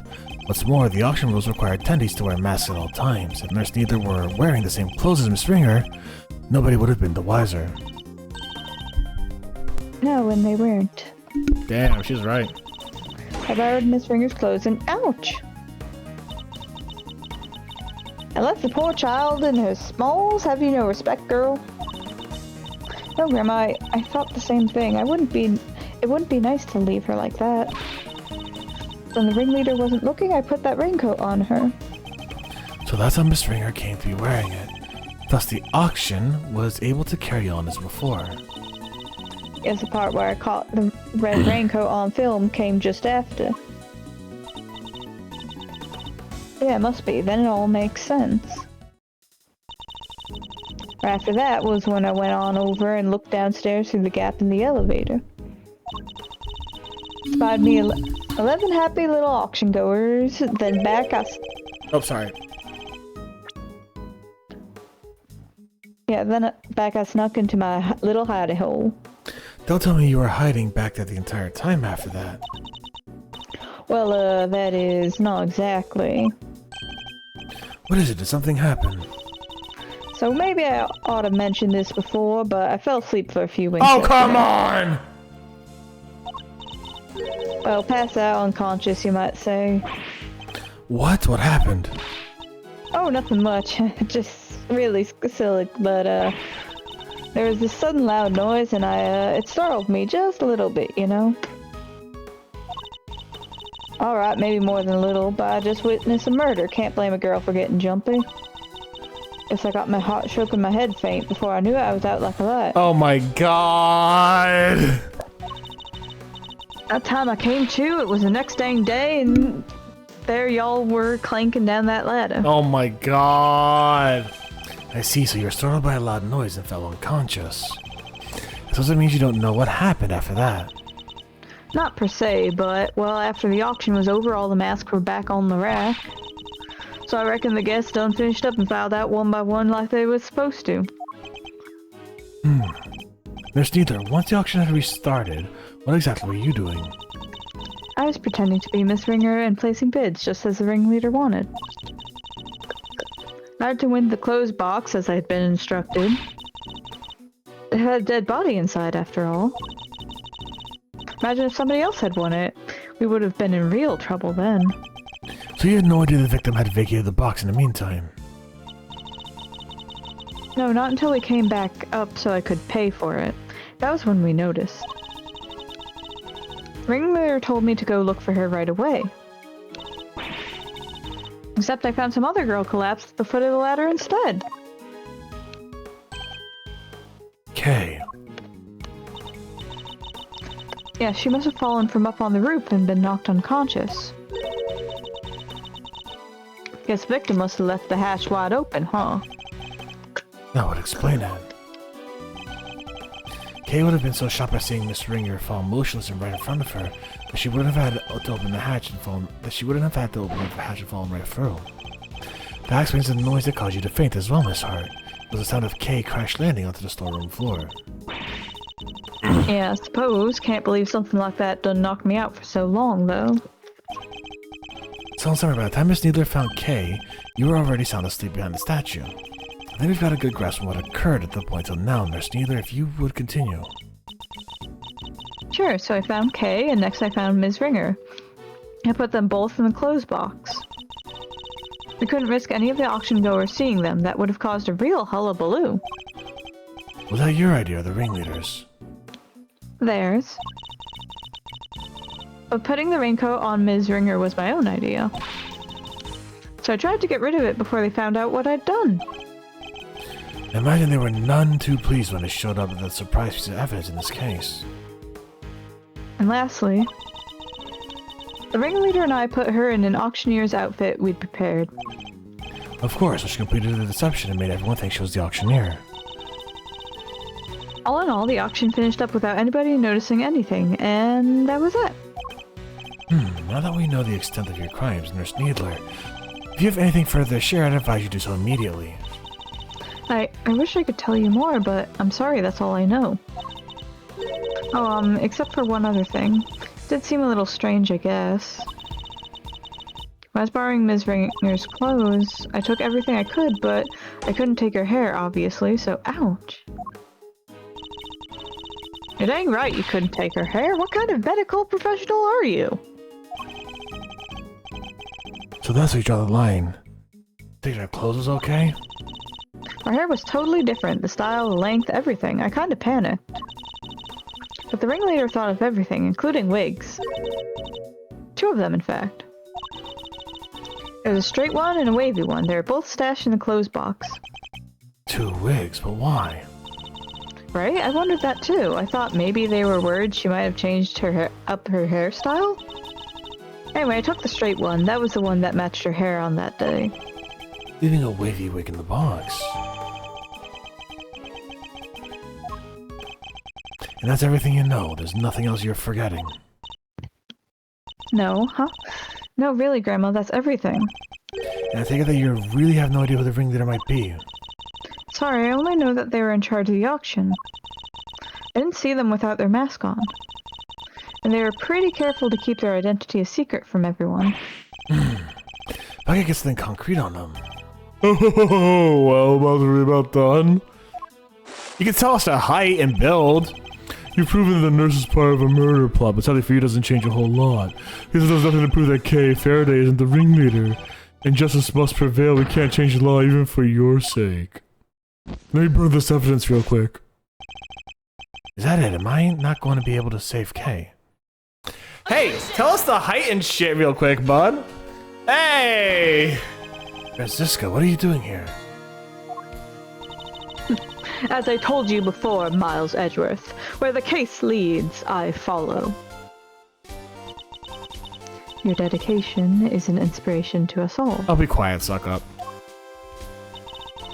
But don't go getting the wrong idea, little brother. Is he the little brother? She's always called him little brother because he entered their family second. Right. Yeah, because I'm pretty sure she's younger. He is older than her, but she calls him little brother because she's the older sister because she was there first. He is the younger Von Karma. He's younger Not the Von oldest Karma. person. Yeah, I got it. I'm only here to deliver the truth regarding the suspect. I'm certainly not here to forgive you for abandoning the way of the prosecutor. I understand that. You should thank your former subordinate for what I'm about to share. In his desperation to help Kay Faraday, he gave me a valuable piece of information. Oh, that's the gumshoe. That the gumshoe did that. Prepare yourself, Miles Edgeworth, for the final piece of the puzzle. Okay. Rosie Ringer's head wound was the first of the injuries she suffered, not the second. She hasn't been here, it's okay. Yeah, I know. I love her. She's great.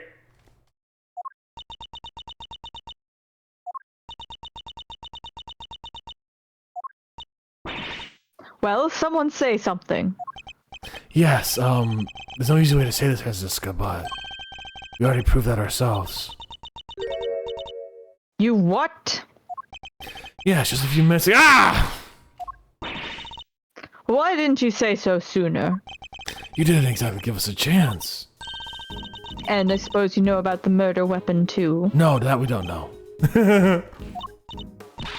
Ha! Good, then listen up. I do love that she had a little second thing just in case. Alright, let me get that for you, Winter. Thank you very much for redeeming that. Give me one thing. I gotta change the Beta Boys appearance real quick. There we go. Alright, there we go. Hi, Winter. How you doing today? The victim was struck on the head with a blunt object bearing a circular surface. And the wounds to the chest were actually inflicted post-mortem. The slap was beautiful. The slap is beautiful. Yeah, agreed. A circular surface. And you're certain that I assume your sources are above board?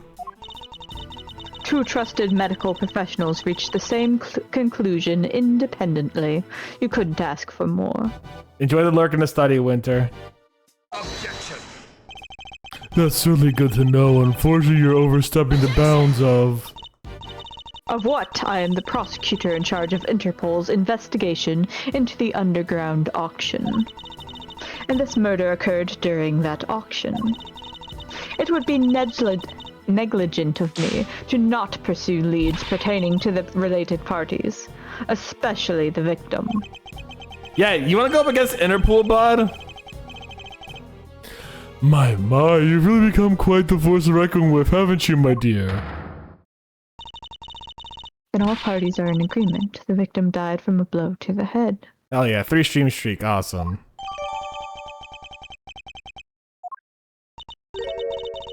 Sadly, the murder weapon itself has yet to be identified. Based on the shape, I might have an idea or two. But guys, I didn't turn up any weapons during my investigations. And yet, one only need to think about the setting and the auctioneer's tool, and the answer should be obvious.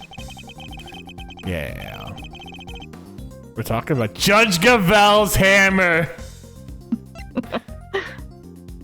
I kind of want to say that. Hold on, wait. Yeah, let's say that real quick. Oh my god. I want to see what happens. I want to see what happens. Listen.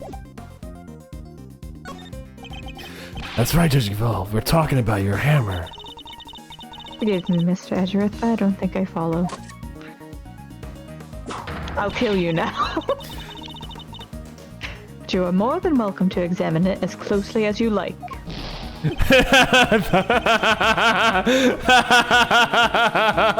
Just absolutely smashes the skull. I know, right? That never happened, guys. I just had to see what happened there. I just had to see, though. It's so fucking good. Are you kidding me? There is one option that I know that comes in a later mind chess. That's clearly the wrong option, but you'll be so tempted to pick it. I probably will. What would an auctioneer have readily at hand? The auctioneer's hammer, of course. But we never found one of those. If the auctioneer was indeed the killer, it does seem a likely candidate for the murder weapon. But without the evidence to support your theory, it remains nothing more than that. Oh, I have just the evidence you need right here.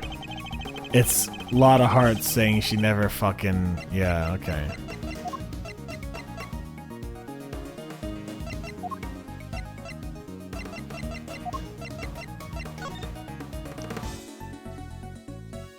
There we go.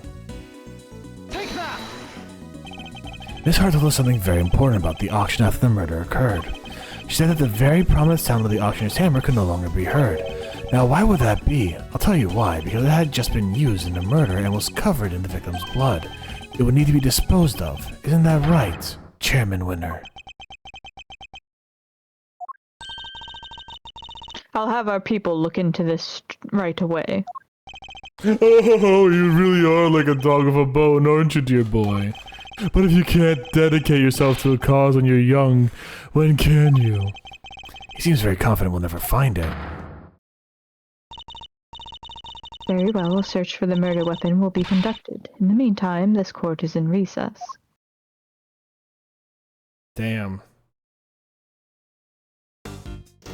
We got like 50 minutes. How far do you want to go? Because I'm willing to go more, obviously. But like, are we close? Are we far? It feels like we're not anywhere near close to finishing. I think we are somewhat close, Okay. to be honest. So do you want to take a quick fiver? That way we can all stretch and get water and stuff like that, and then we'll be back for more? Sounds good. All right, guys.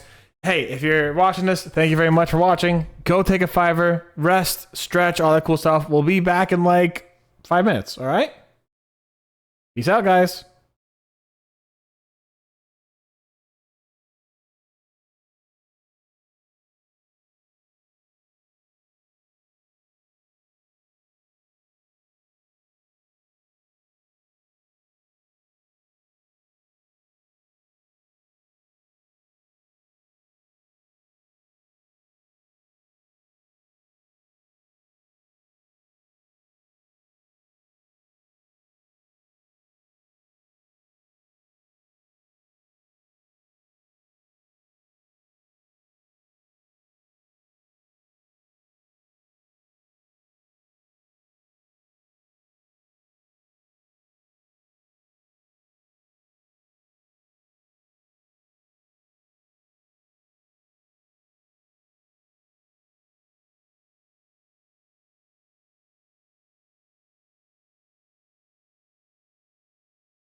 All right, guys, we're back. KSG, thank you very much for the walk, the stretch, and the hydrate. We did stretch and hydrate just for a second on that break, but I'm gonna take a little bit more of an extra hydrate just for you, bud. All right. And do a stretch. And doing a quick extra stretch too. All right, let's get back to this so we can see what's going on here.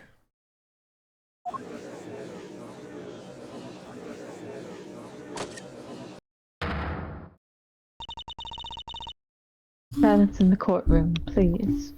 What's? Hi, KSG. How are you doing today, bud?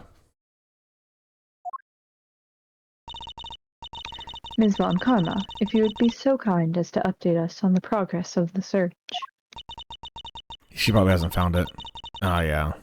It's no good news, I'm afraid. The entire big building has been searched from top to bottom. And no auctioneer's hammer was found anywhere. Damn. That is bad news indeed. Ooh, an interview. Good luck. What is your interview for, KSG? Then we have no choice but to move ahead with the verdict. No, that's literally not what you need to do. Oh, such terrible shame, but I suppose only a fool would have left the murder weapon behind. It's certainly not what I'd expect from a first-rate criminal mind. No, there's just not enough to work with here. I gotta carry us further on my own. Yes, it really is a treasure, such as his life, I suppose. I was just thinking back over the defendants I've made plea deals with over the years, people who pour their hearts out to me, who trust me with every detail of their crimes, and then, when I give it a sentencing, I recommend life in prison every time. For every single one. Oh, if only you could see them. The stupid, dumbfounded looks on their faces. Verdict will now be passed. All present will accept the goddess's word as law. There's nothing more I could do. Kay and I are both. If only we had some proof. Never imagined I would be passing judgment on you under such circumstances. The end of the road, huh? By the power vested in me, Excelsius Winner, this court hereby indicts you for your crimes. What? What? Oh, what on earth's got into you, Verity? I submit for the court's consideration the case file of a certain incident, We get brand new. Okay. namely the IS-7 incident, a murder that took place 18 years ago. What? What? Wait. What? Wait. IS-7? IS-7, baby. Artie Frost. Artie Frost. What does that have to do with... Wait, you mean... Your late night visit to this chamber, that was to... Precisely. I came here to retrieve these documents. Though sadly, it would seem I arrived too early to catch the auction itself. When we spoke of the matter before, I implied that I had come to retrieve files pertaining to your own case. You'll have to forgive me. That was a ruse to buy myself more time. Oh, okay. Listen, this will be very quick. But if they do bring back Verity from the bullshit side and I can simp her again, I will be happy. But at the same time, I was so ready for her to fall, and I was so excited for that. God damn it. I was literally so excited for Eustace to be like, no, Verity, I'm gonna be the big boy now. But if they're gonna be like, hey, yeah, no, here's Verity with her super hotness and her ability to kick your fucking ass and 20 million IQ plays, then what choice am I gonna have but to simp again? It's going to be simping hot, powerful, smart woman who could kick my ass versus recognizing she is a religious zealot and having to stay away again. That was the first two fucking chapters. All right, let's see if she's actually fucking redeemed. But still, if she did actively place Eustace in this position where he could not better himself, she's still unredeemable in my opinion. If she did that because of Excelsius Winner, she could have done better. and I think it's still very hard to find redeeming qualities in that. Anyways. Again! What the heck are you doing, Gavel? You can't just accuse my dad without proper grounds. It's the deformation. No, buddy. An excellent observation, Eustace. It is? And of course, I have the grounds to make such an accusation. I can't words today. 18 years ago, Mr. Manfred von Karma had some details about the victim's body fabricated. Yes, he did. Details he was forced to fabricate when the sculptor Artie Frost's body went missing. My papa fabricating information? This is unheard of! The inside man, the detective originally assigned to the case, did in fact report that the body had gone missing. Wait, didn't I call this? I called this. Okay. However, it seems that a certain someone wasn't very pleased with Mr. von Karma, and deliberately withheld that information in order to bring him down a few pegs. What? This individual refuses to allow anyone to go against their wishes or to challenge their power, and they're known to go to extreme lengths in order to bring those who defy them to heel. 18 years ago, they were no different. In fact, they even ordered Dr. Hertz to create a fake autopsy report for the IS-7 incident. What? She was responsible for the fake report. Wait, you have to understand, Grandma, she's not a bad person. She had to do what he said. She didn't have any choice. He. The person in question was the chief prosecutor at the time. The chief prosecutor 18 years ago. No. The man who gave Papa the first penalty of his career. Excelsius winner, it was you. That's what I called that. I called that Excelsius had something to do with fucking Manfred von Karma was trying to cover that shit up still, didn't I? Didn't I call that shit? How did you feel when I called that shit, Katie? I know like I didn't get the specifics right, but how did you feel when I called that shit? I don't remember. My memory is very bad. Hey, same here, bud. Objection! What are you talking about? My dad would never do something like that. I'm sorry, Eustace, but your opinion on the matter is not needed here. Damn, alright. Well, Chairman Winner, do you have anything to say for yourself? All the nonsense the body was Manfred's doing. Such a willful boy. The fake autopsy report? Hilda, how could you? I can't believe you naughty kid to do such a dishonest thing behind my back. We could just ask her why she did it. She is standing right there after all. Wait, Grandma can't. She's... Ow! Grandma, I'm sorry. I knew. That's why I... Right, exactly. If I didn't, everybody would have found out about what you did. They said he was going to charge you if I didn't help them with their plan. They said he would. That he would. I just had to do what the auctioneer said. Yeah, okay, bud. We just connected the auctioneer. Fantastic. So you were coerced into it, were you, Nurse Needler? It has to be clear the auctioneer was Chairman Winner. I'm sorry, but I honestly don't know.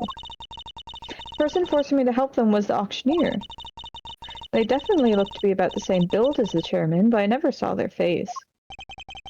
Oh, there must be something. Any detail, no matter how small, will do. Oh wait. Their mask didn't cover their whole face. And the part that wasn't covered had a tattoo on it. I remember that much for sure.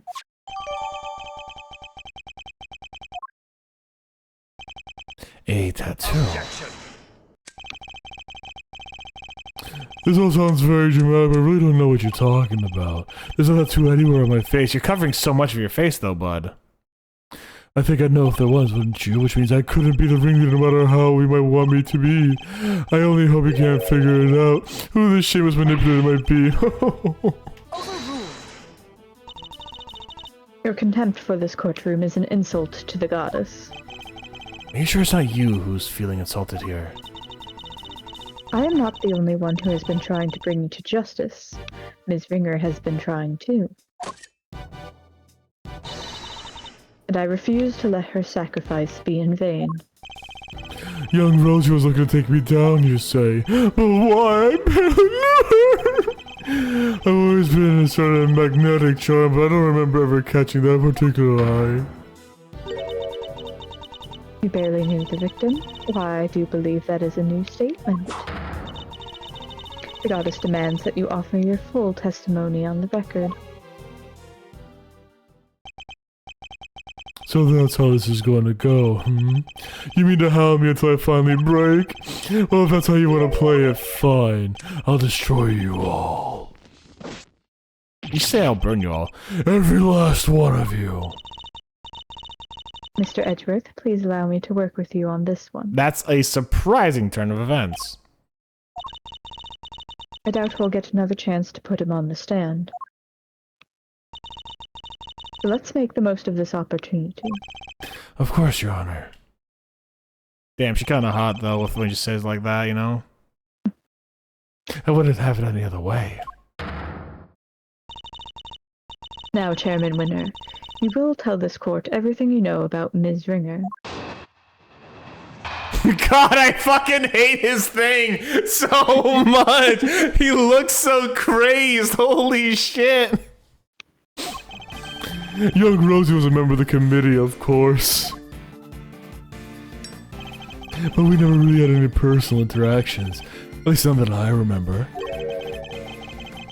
I had no motive to murder the poor girl whatsoever, and I have absolutely no idea why she was after me.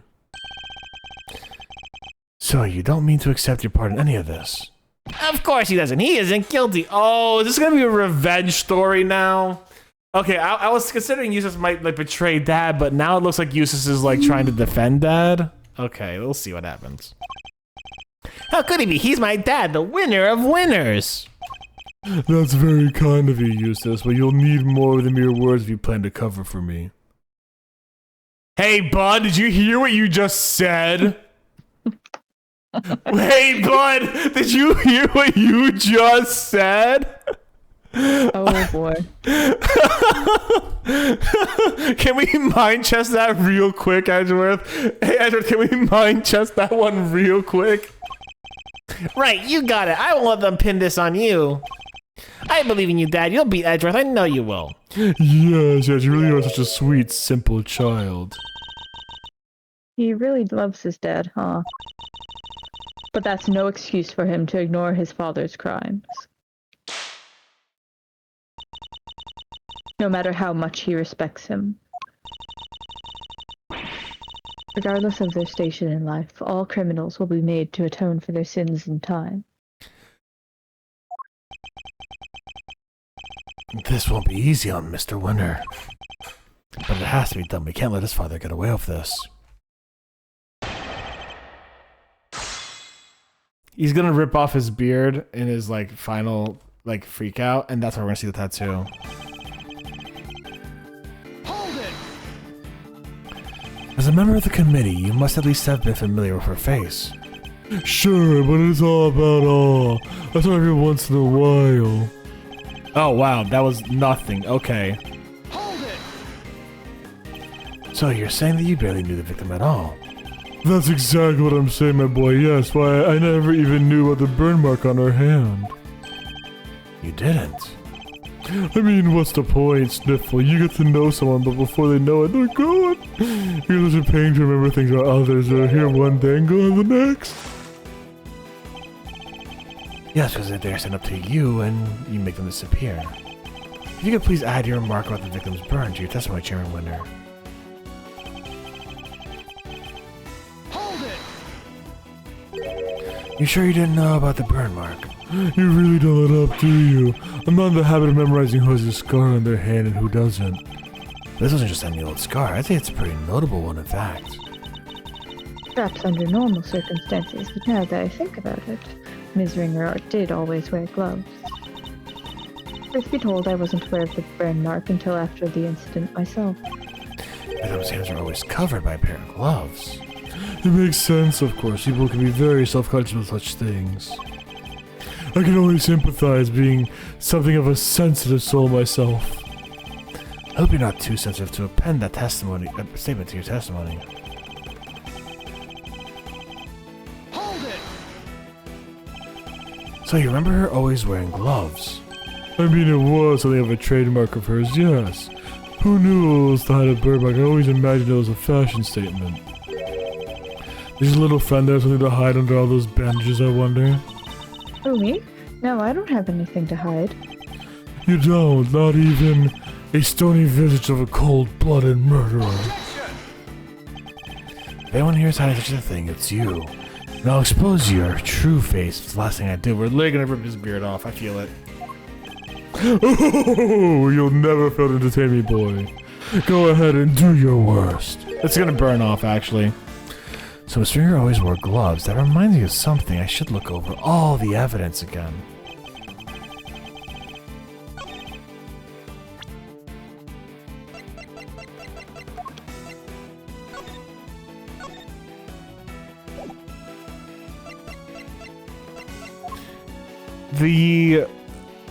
This says that there was someone who had a prominent burn, which she wasn't wearing gloves then. So that means if that was her trademark, she should not have been recognized.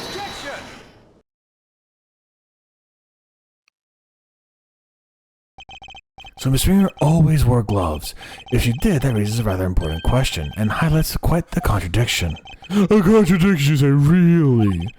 If you listen again to the conversation that was captured on the stuffed cow, you'll soon see what I mean.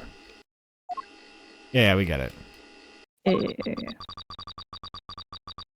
Boop beep beep bop. I knew it was you. Boop beep beep bop. Voice changer. Beep boop. Boop beep. We can be reasonably certain that what we just heard was the moment the victim was attacked. I knew it was you from the moment I laid eyes on you. You can't hide that burn from me. We assume that those were the words of the killer. And where's the problem with that? It seems like a perfect sensible assumption to me. I'm afraid not, Chairman Winter.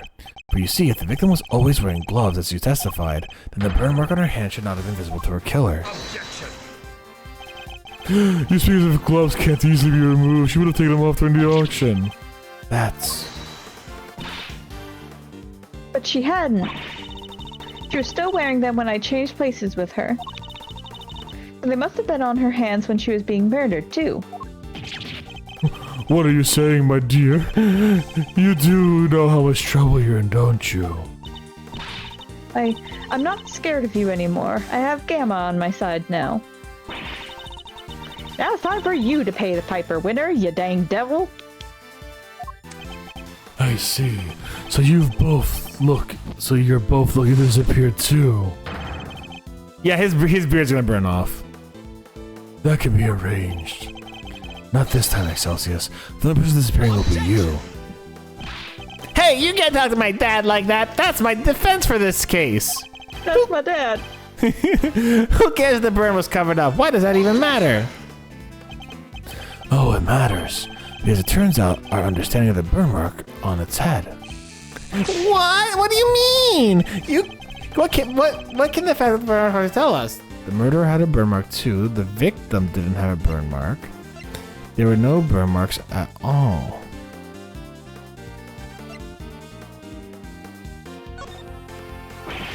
The victim never had a burn mark in the first place. Oh wait, right. I'm an idiot. Winter strikes back. The one time he got me.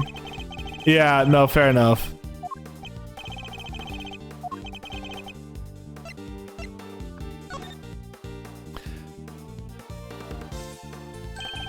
Think about it like this, Mr. Winter.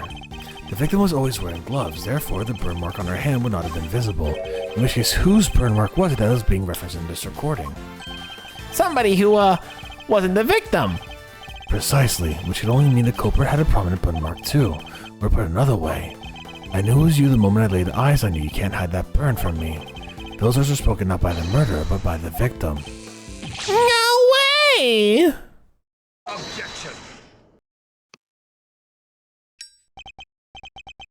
Eustace, my boy, would you mind stepping aside for a second?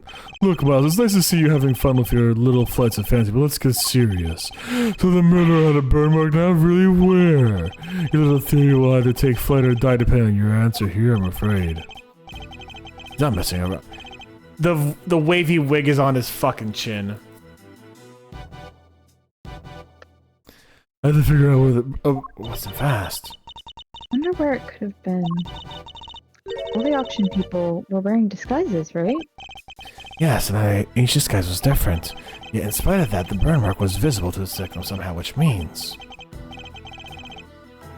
Well, shall we let it out, why don't you? Where is the murderer's burn mark? I assume you have some evidence.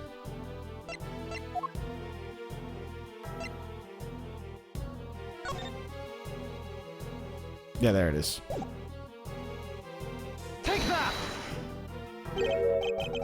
Nope, never mind. Oh, come on. Come on. What? That's it. It's on the wig he's wearing.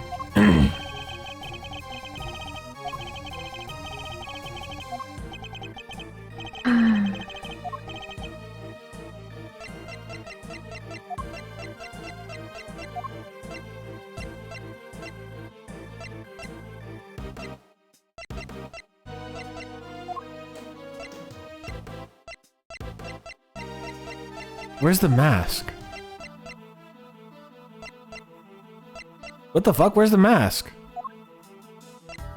Where's his mask?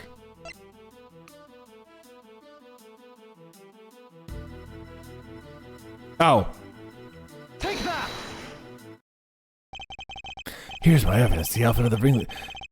They appended the outfit. They didn't add the mask as a separate thing. Or rather, the outfit you were wearing, Chairman Winner. Oh, what exactly is that supposed to tell us? Objection! A suit, white gloves, and a mask. This disguise should have covered almost all your skin, but according to Nurse Needler's testimony, the auctioneer's mask didn't quite cover your entire face, and not only that, she claims to have seen a tattoo on that part where it was exposed. Was it a tattoo, or did she simply mistake a burn mark for one? A burn mark on the face? Objection! Sorry to interrupt while you're so clearly enjoying yourself, dear boy, but I regret to inform you that none of the committee members have such a burn. Myself included, of course. But Dad, I mean... Eustace, do you think you can be quiet, please? You can be foolish in your own time later. Yeah, Eustace knows he has a burn. Well, you may be an annoyance most of the time, Mr. Winter, but on this particular occasion, I'm grateful for your presence. A reaction like that from you, his son, is as good as an indicator of the truth that I could have hoped for. And it gives me a much-needed confidence concerning another theory of mine, namely, who that one unexplained item belongs to. What's the matter with Mr. Winter? I think he might be in shock. After all, he's usually the last to figure things out. But in this case, he seems to have gotten there all too quickly. He knows that his father's indeed the real murderer. He's sad because he knows the truth? So, it's better not to know the truth at all? No, okay. It's what we came here for. Doesn't matter how we get there, the important thing is finding the truth. You yourself told me that once, right when I needed to hear it the most. And now's the time for me to repay the favor and show the truth of your innocence. I want to know, too, the truth of what really happened. So please, Mr. Edgeworth, won't you show me? I very much intend to. Oh, you don't know when to give up, do you? Where is this burn that perhaps you can point it out to me? But you can't, can you? Because it's nowhere on the found, just like your evidence that I'm the killer. Yeah, I'll have for any contracts you like, but you won't find any because he's my dad, a winner through and through. I understand, Mr. Winter. I completely understand why you don't want to believe it's true. But if you ignore the truth now, you regret it for as long as you live. Dad, what do I do? Oh, I just don't understand it. How could I have raised such an utter buffoon? If you really wish to help your father, Eustace, you can try thinking on your own for once in your life. You useless nitwit. But I try all the time, Dad. All I do is try. I went for the school you wanted me to go to. I aced every test. Look at my jacket. They only give these to the valedictorian. I did everything you told me to. I worked like crazy. I graduated top of my class. I tried to be just like you and win as many trophies as I could. You really are just a simpering simpleton, aren't you? Those tests you aced, I had the school give you perfect scores on all of them. Oh. You were set up to fail. Those debate and speech competitions you won, the judges were all friends of mine. If you had never realized that much, there's no hope for you, I'm afraid. None at all. You're no son of mine. Even you must see that.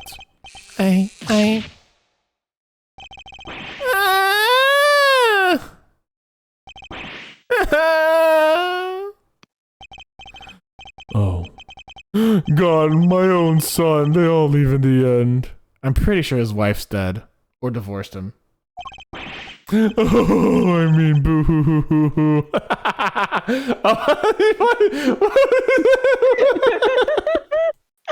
I mean, same, bud, but still. Even when he was trying, he was failing, and he did it all for me. Then he should have tried harder. You're a disgrace. You don't even deserve to be a father, and you certainly don't deserve to be chairman of this committee. Even I feel sorry for the boy now. I know, honestly, right?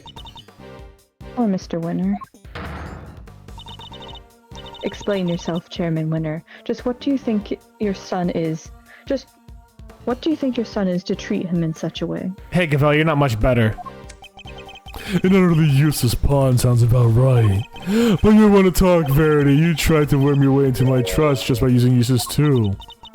Yep. I cannot deny it. However, I have never thought of him as a mere pawn. Nah. May not be a naturally gifted prosecutor, but he tries. In some ways, he tries harder than anybody. I don't believe you believe that. That's what I've witnessed during my time with him. Yet you would call him useless? How could you? Oh ho ho, because he is Verity, my girl. He's utterly incapable of doing anything I ask of him. Mr. Edgeworth, I entrust my offering to the goddess to you, so that you may use it to call her final judgment unto Excelsius Winner. Thank you, Your Honor. I've been more than ready to do so. If the ringleader had a visible burn mark on their face at night, that means it would follow that the chairman Winner is currently hiding that mark somehow. How exactly did they dress during the auction? That will be the key to solving this case at last. Now then, your answer, please. Which piece of evidence will help us to reveal the burn mark on the culprit's face? Take that!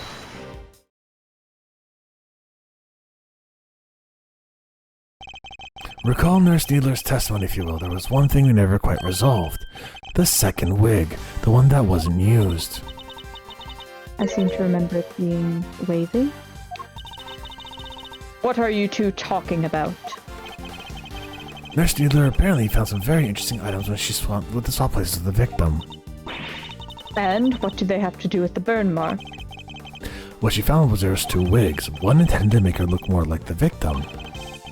But what was the other one for? I don't suppose it was meant to be a spare. It doesn't take a huge leap of imagination to see the truth. Compare Chairman Winner's current appearance to that of the ringleaders described to us. Stop it. Stop staring at me. One very prominent difference presents itself, his face, or rather, what's around it. You mean... it wasn't a wig after all? Indeed, not a wig intended to go on the top of the head in any case. It was a fake beard all along, wasn't it, Excelsius Winner?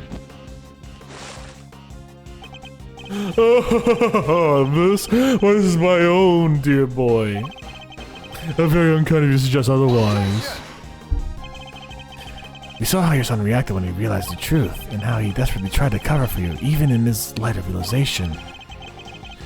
Yet you still feared that he might expose you, so rather than take that risk, you bullied him until he couldn't take it anymore. Because he knew that your beard hides a prominent burn mark.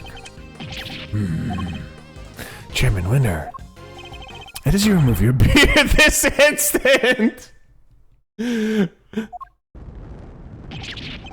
Oh, it's gonna burn off. Yeah, there you go. Oh, wow.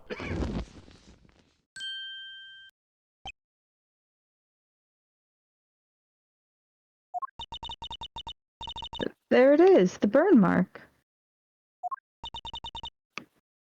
Mr. Edgeworth, for bringing evil to justice before the eyes of the goddess, you have my thanks.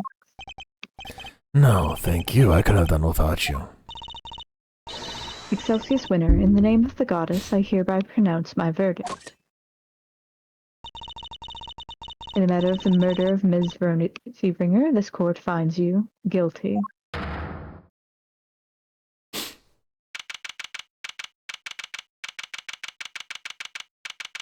Alright, I guess there was a certain line I thought was in this case. Maybe it's in a later case. Yeah. But if you want to talk about Eustace now, because finally, Because now we have the moment to talk about Eustace. like they don't spend a lot of time on it, No. but like you're Eustace Winner. Yeah. Everyone who challenges your dad disappears. Yeah. Your mom is probably not in your life, Nope. I'll say. You go to school, Yep. everyone calls you stupid, but you ace every single test you have. Yep. Whenever you bring up questions, your dad tells you to shut up, Yep. but you always seem to get the right answer. What kind of person could you have possibly become? No, 100%. Agreed. I think about it constantly. See, when I say Eustace was set up for failure, that is being set up for failure, right? Like, I have... Like, Go on. it's incredibly damaging to not be able to learn how to learn. Yep. If- 100... Go on. Like, not being told that you have the wrong answer means that you have no reason to change what you're doing. Mm-hmm. Ever. Yeah. See, I have been saying for a little while now that Eustace has been set up as a fall boy or as a failure, and I completely agree with that. I don't think he's set up as a fall boy anymore per se, but I think he was set up as a failure. And I think, whether intentional or not, his father did do it intentionally, but I Yeah, think, there's kind of two ways to look at it, right? yeah, The first way is that he did it because in his ego he couldn't have a stupid son. yeah, Or, as he mentioned, he has people to fall for him. exactly, yeah. I And think, go on. Eustace would be a good... no one would question that Eustace goofed something up Yeah. if he ever needed to pull him out. Exactly. I think it's a bit of a mix of those, because, like, yeah, his own progeny needs to be successful somehow. And he needs that to kind of like be his thing, but at the same time, it's him above them all else. It's Eustace is a nice Prada bag essentially, right? At the best and at the worst, he's a fall boy.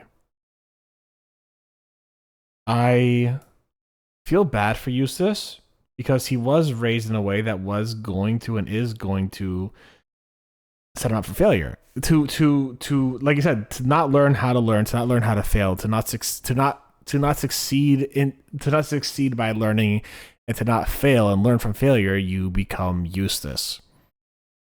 I think I made a joke about like I think I made a joke way early on that like Gavel was like Gavel was using Eustace. No. Sorry, I'm trying to remember exactly how I worded the joke, but like, I think I made a joke about Gavel like doing this because his dad's high up or some shit like that, right? Mm-hmm.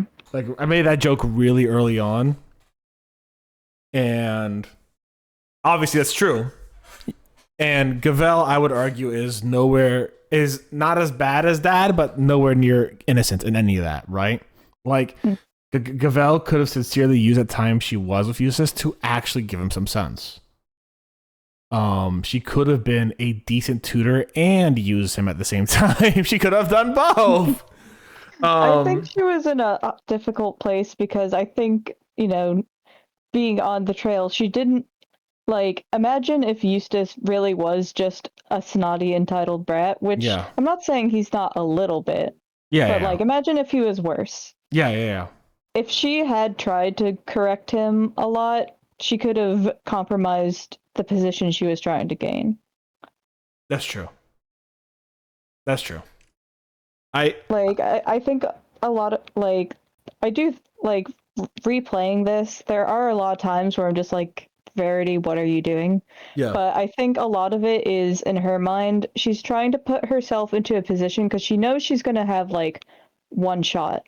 Yeah. So it's sort of a, okay, do I, like, make sure that this particular case gets justice, or do I keep my eyes on the prize and maybe let this one slip through the cracks so that I can get the person causing all of this?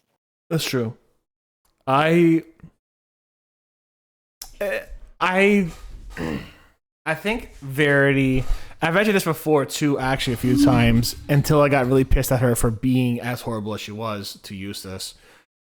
I think she's a lot smarter than we give her. I think she's a lot smarter than she lets on. Obviously, I think she's brilliant, and I think she has that long game planned out in the same way Phoenix had that long game planned out in Game 4. You know what I'm saying? If not even longer, potentially. Well, I mean, Phoenix had it 7 years, but still. I think that she's brilliant. I think that introducing the basics of critical thinking would not have been the hardest thing that would have undermined her. I think that yeah, you're right. She is in a very difficult position where she cannot be a true, sincere guiding mentor for Eustace, 100%. But she could have also not have been an enabler. I guess this is kind of how I'm thinking about it. She could have done better, in my opinion. I think the fact of the matter is, I think Edgeworth gave Eustace a better example than Verity ever did. And that's a piss poor example to take because he had like 10 minutes on screen. You know what I'm saying? Comparative. With Eustace's like brain. You know what I'm saying? Yeah. I don't think I can understand Verity wanting to go for the throat and make sure she got Excelsius. That 100% agreed with. But it does make you look onto her as what are her goals and how does she treat people herself? She may be on the good team, quote unquote, or the justice team, quote unquote, but she is just as likely to use pawns as Excelsius is, Maybe she will prove me a bit wrong in the future, and she will be a lot, maybe like in the next one, because she's obviously still going to be here, she will be working with Eustace in a sincere way and actually trying to help him. But all I see her as right now is like, yeah, she is doing. This is the definition of a lawful paladin, not a lawful good paladin. Mm-hmm. Right? So you have Eustace being true neutral. He doesn't know what's going on. He's trying to figure himself out, yada, yada. This is his moment. This is the next chapter, right? Mm-hmm. You have Gavel being lawful neutral. She's not good. She's not bad. She gets what's done. She gets the law done by whatever means necessary. Lawful neutral individuals are hilariously dangerous in a lot of ways. You could look at a lot of people from the Empire and Star Wars being as lawful neutral, as an example. Not Palpatine or fucking Darth Vader or shit, but individuals like various commanders and what have you can be seen as lawful neutral. They're just following the law, but they're working for the Empire. You see what I'm getting at? Mm-hmm. Lawful neutral does not necessarily mean right or wrong.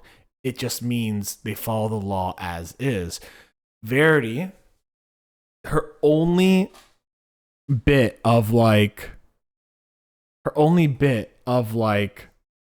humanity, I guess I want to say, is the fact she doesn't want Rosie Ringer's death to go unanswered for. She wants Rosie Ringer to be avenged. Not even event. She just says, you know, it won't be go unanswered for whatever it was she said. So her one bit of humanity is that, yeah, she wanted Rosie Ringer to, you know, not die in vain. Other than that, everything and anything she's done has been solely for the purpose of the law. Again, it's one of those things. She just happens to be on the good side. She could use that for the exact opposite reason. She doesn't, which means like maybe she is leaning lawful good, but she, you know, she's not necessarily good. Which as a character concept is a fantastic role-playing character concept. You know what I'm saying? I think it's great to play a lawful, neutral individual who follows the law so strictly that they end up having to do all these hoops and what have you. I've never played a character lawful neutral. I've played a bitch. I played a bitch and half. She was very lawful for being how horrible she was. Yeah, you know her. You know her very well. But like, I played lawful good. I never played lawful evil. I have played. You know, maybe she was lawful neutral in her own way. But either way, Verity is lawful neutral in the D&D terms, and I don't say that as a compliment. I do. I say that as a fact of the matter of she's not there to be good. You know, she's not there to find the truth for the sake of good. She's there to find the truth for the sake the truth exists. Edgeworth, Wright, etc., they're there to do good and find truth. They're there to find truth for the sake of good. So like in the example of Wright, he's willing to get his defendant put in jail if they're bad. He wants that truth. That's good. That's lawful good. He will use the law whenever he can. Yeah, we saw that with Matt Ungard. You know what I'm saying? Once he learned, shit, I'm defending a horrible individual, he switched up tactics very quickly to do the best he could to actually get him in jail. Edgeworth is going down a similar path where he says just a little while ago that it's all like selfish, ego-filling stuff, but he's going down a lawful good path. More lawful than Phoenix, obviously, and less good, but still lawful good. He did throw away his badge. But... He did throw away his badge. That's true. But like, it's one of those where there's a difference between lawful good and lawful neutral. And I think Verity shows the difference very well. She's not good to Eustace. She's lawful to him. You know? If I could just say one more thing about Eustace, because like this is more my headcanon. I do think that in many ways being stupid was critical to his survival. Yeah, I will agree with that too, actually, though. I will agree with that. I will fucking agree with that. If he was smarter and he actually had a strong moral compass and wanted to like work against that, he'd be fucked. Yes, I do absolutely believe that. Fucked. No, 100% agreed. Like, yeah. So like, that one's like not really touched upon at all, but it really is my headcanon that like it was sort of a subconscious defense mechanism as well, that he just learned to not question things because he would have disappeared. Yeah. I that's absolutely fair.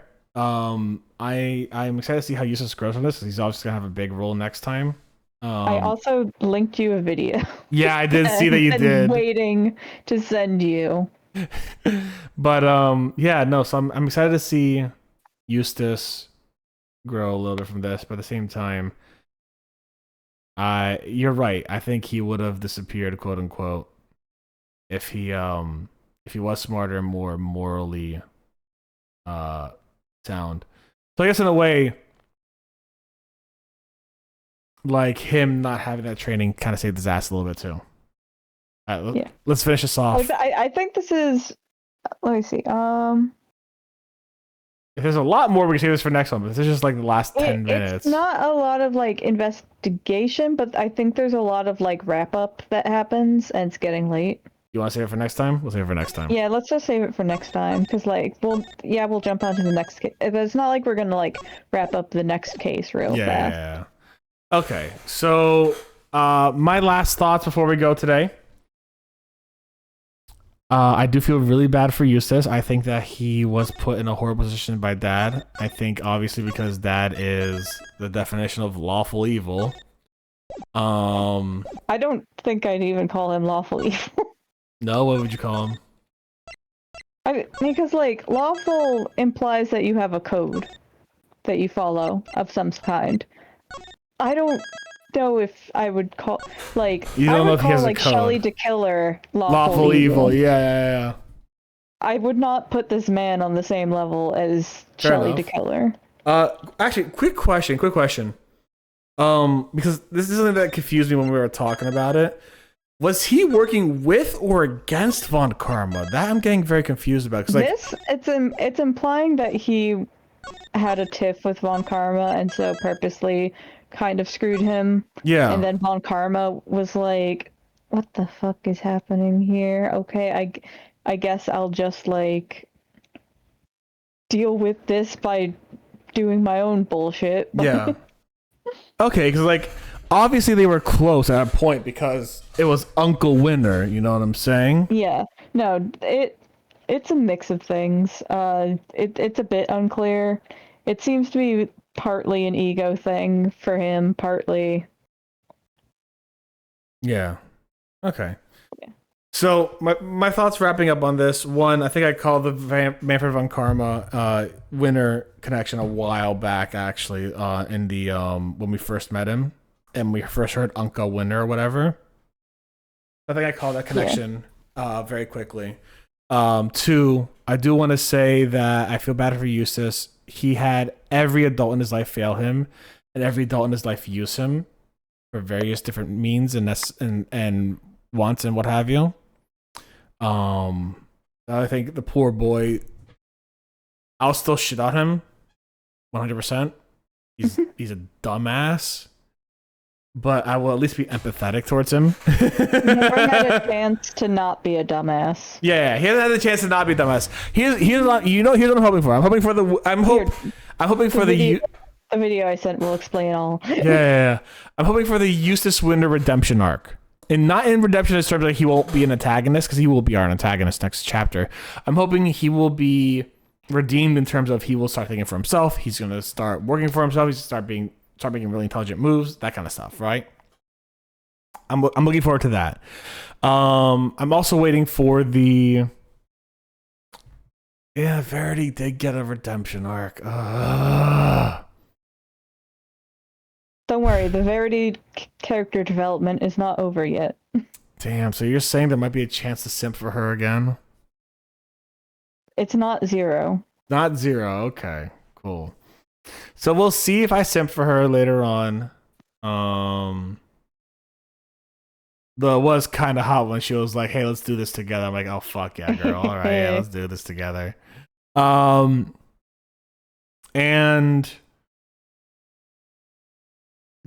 Okay, if you have amnesia, please don't talk about if you're a murderer or not. Please don't. But yeah, overall, I think I'm excited to see where Eustace goes from here. I'm excited to see I'm excited to see where Gavel goes from here, or if she just kind of becomes more background, because I think at this point we're kind of wrapping up her story. I know her character development still has more to do, but like her story is wrapping up in terms of like, this is what she's been working for apparently the entire time. So she might develop more, but like her stories kind of feels like it's wrapped. And obviously I'm excited to see how, if Kate gets her memory back, what Fender has to deal with anything else. And whenever we get our next Phoenix Wright cameo that we won't be able to talk to him at all with, but we'll be like, there he is. So I don't think we've seen him in this game yet, have we? No, he gets a cameo next case. All right, cool. So I was like, I'm pretty sure I know. We saw the first one in the fucking river in the lake. I think you showed me the other one years ago. I was like on a tower or some shit. Like, I don't think I remember that. But yeah. Anyways, that's all I got for today. Any remarks you want to make on there, Katie? Nope. Just I'm glad I can finally start to talk to you more about Eustace because like until you get to the part where it's like, oh, so he doesn't even know he's stupid. Mhm. You know, it's just like, oh, he was never taught anything. Yeah. Yeah. I feel bad for him. All right. If you're watching this on YouTube as a VOD, YouTube, thank you very much. I hope you had a good one. Stay safe. Stay Botanist Cool. We'll see you soon, YouTube. Bye.